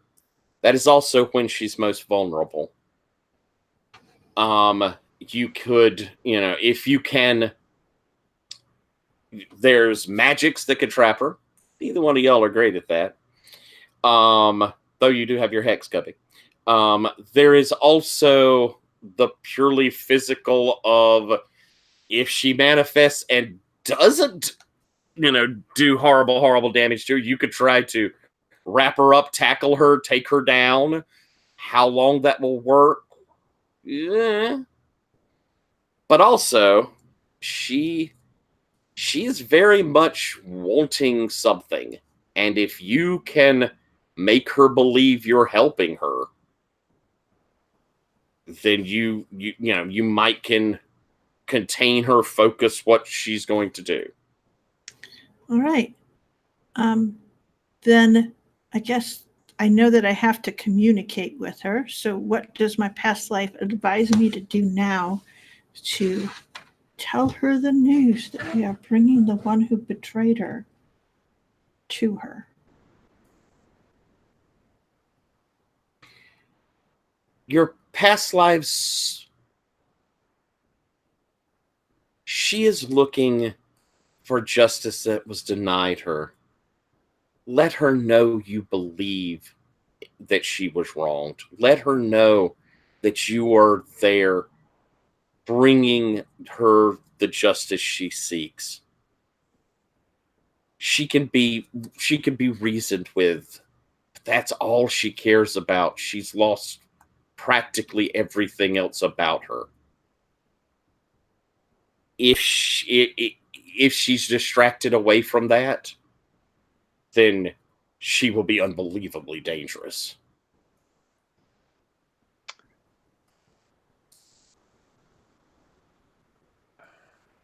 I can't manipulate a monster, can I? And I kind of look at Harrison and I go, we just need to tell her that Clevenger is incoming. Oh shit! No time like a present. And so, rattle, rattle, the beds begin shaking. The candles all go out. Evelyn, Danny- Evelyn, Yeah. he's coming. We got him. Clevenger, he's on his way. He's gonna pay. I'm gonna make him pay. Me. He told me he loved me. He's gonna pay, Evelyn. He's gonna pay for you and for your child. I promise.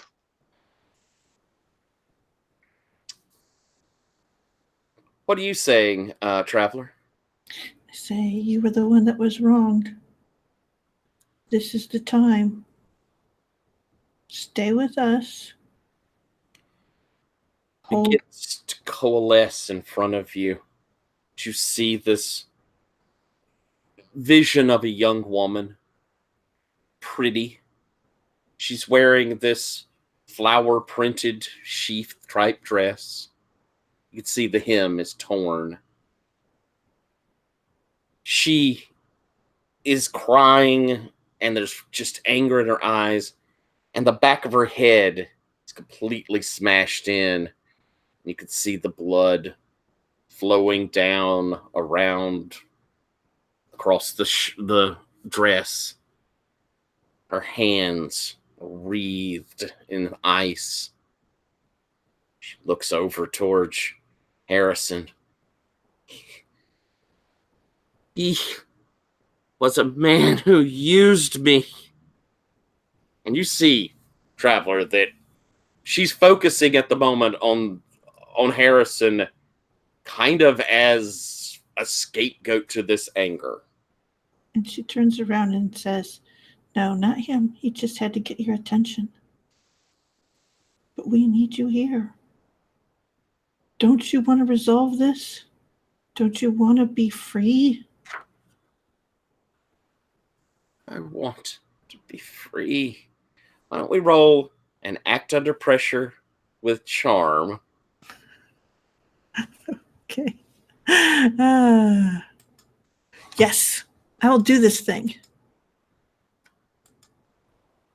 So 5, and I will put my 3 luck into it. Your luck into it? Yes. And she goes, yes, I want to be free. Where is he? At this moment is when you come to the door. Violet, you see the manifestation there. Its hands wreathed in ice, kind of like looking at it over at Traveler, but motioning towards Harrison. What do you do? I'm like, oh my god, it's a ghost. Can you tell me what's on the other side?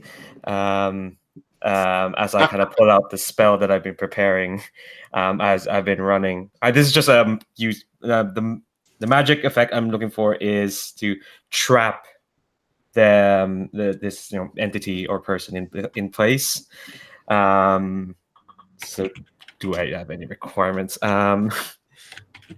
That needs to I just roll and see if it works. Because this isn't a rote, this is just the use magic move. Uh-huh. Yeah. So yeah, I just want to keep it in place so it doesn't reach the other two.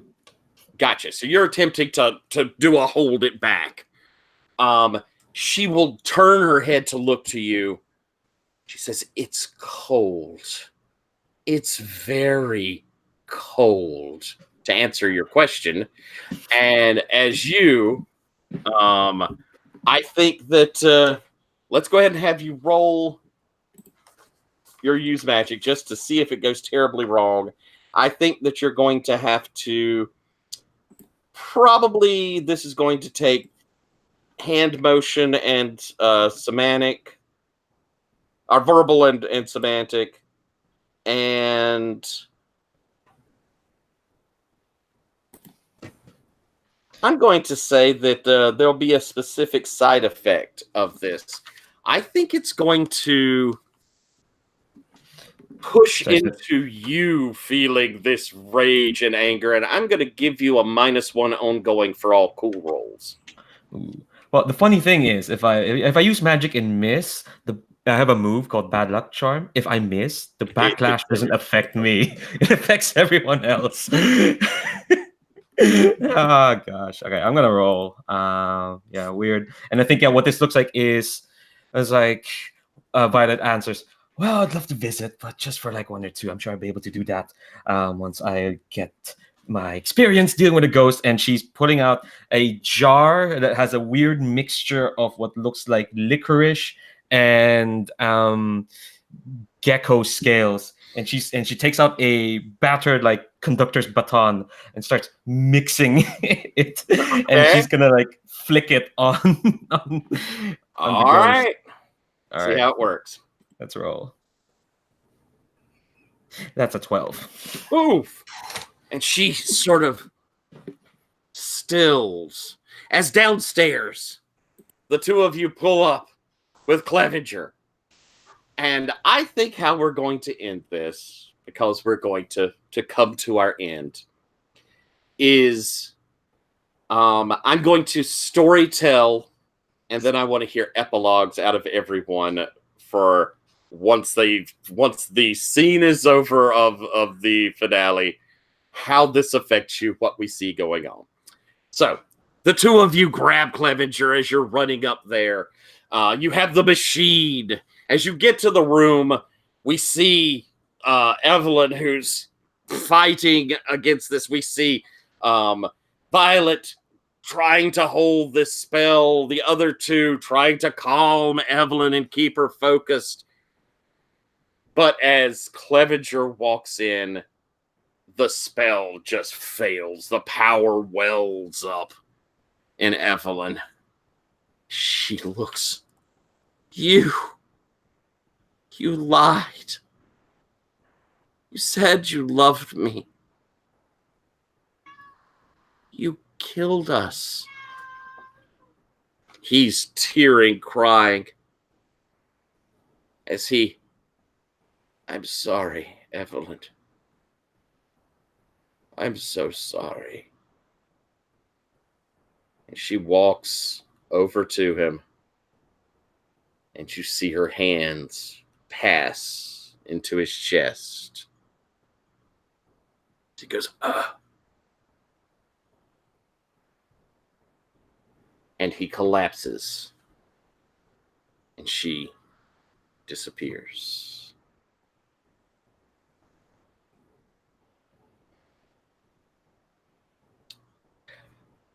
Will, can I get an epilogue out of Harrison?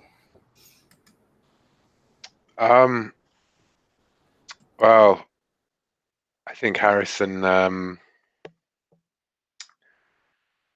tells the Bucks family that it was just a terrible accident. All evidence does point to it being no foul play involved. Nobody was there to murder, but that it inspired deaths across the campus. There's another girl threw herself to her death who was clearly in love with Buck, but that Candy's was the love of his life, and that Buck was always a good kid. He never did anything wrong. I give him that sort of closure. But the other thing that Harrison does is he uses one of his local contacts to reopen the cold case of Evelyn Bradshaw, and pins it straight on the recently deceased Professor Clevenger, and files that away basically. Excellent. And probably ruins the last remaining years of Clevenger's widow. But yeah, poor Martha. Yeah, so it goes. Sabine, Azine, what do we see as an epilogue? I think the scene will leave as soon as possible after this has been resolved and after he's sure that Clevenger has paid the price for his betrayal. Because he doesn't want to get really involved with the police and stuff like that. And he will drive towards the lake and then there call for his goddess because right now he needs a connection that isn't tainted by human infidelity and betrayal and mistakes, but something that is pure and to him that is more real than this whole miserable tale of humanity. Even if it kills him eventually, that's maybe for the best. Oh, I think we see her rise up out of the lake. Maybe there's that kiss at the bank sort of thing. Yeah. Beautiful. Well, Violet, what do we see for an epilogue? Oh, sorry, was that to me? My internet. It is. It is for Okay. you. Yes. Okay. I think what we last see of Violet is that it's back at the library, and I think she's wired up. She's energetic. She's bursting with ideas, and Dr. Pritchard comes in, and he's like, oh, what have you found out? And Violet's like, do you want to know what the pattern of a ghost is? Because I'm pretty sure I can sketch the pattern of a ghost right now. And and she starts babbling about now knowing what a pattern of a ghost is, which is like it's a decaying pattern that's repeated over centuries again. She's like, we can synthesize our own ghost now. That's my next project. And she starts scribbling out stuff while the doctor is very bemused as this ridiculous, almost Frankensteinian blueprint starts getting drafted by Violet. Oh my God. Wow. That's phenomenal. Chris, April, what epilogue do we see? Well, I think she's, you see her back at her lab, and she's just staring like at the curlioscopic stasis field generator and going, well, maybe I'll get a chance to try that next time, but where am I going to find another power source that would give me the same oomph as that entire campus Wi-Fi? And you see later on at the big Chicago stadium, you see it on game night, and all of a sudden you see this sort of slow brownout of the stadium lights. Awesome. Fantastic. And Sherry, Traveler, what is our epilogue? Yeah, and as the stadium is browning out, you see Traveler leap down from the scoreboard and go running pell-mell through the down through the bleachers and throw herself onto the field, and she's clearly like chasing after some ghost dog that's got to be brought down. Awesome. Absolutely fantastic. Well, thank you. Thank you all for playing. I went long. I apologize for that. I should have curtailed this earlier in creation. But I think this was a super cool little mystery. And I thought y'all's characters were amazing. I loved them. I loved them. I loved them. But we, like I say, have gone long. So I want to say thank y'all for playing. I hope you had fun. And for folks at home, if you enjoyed this one, watch more.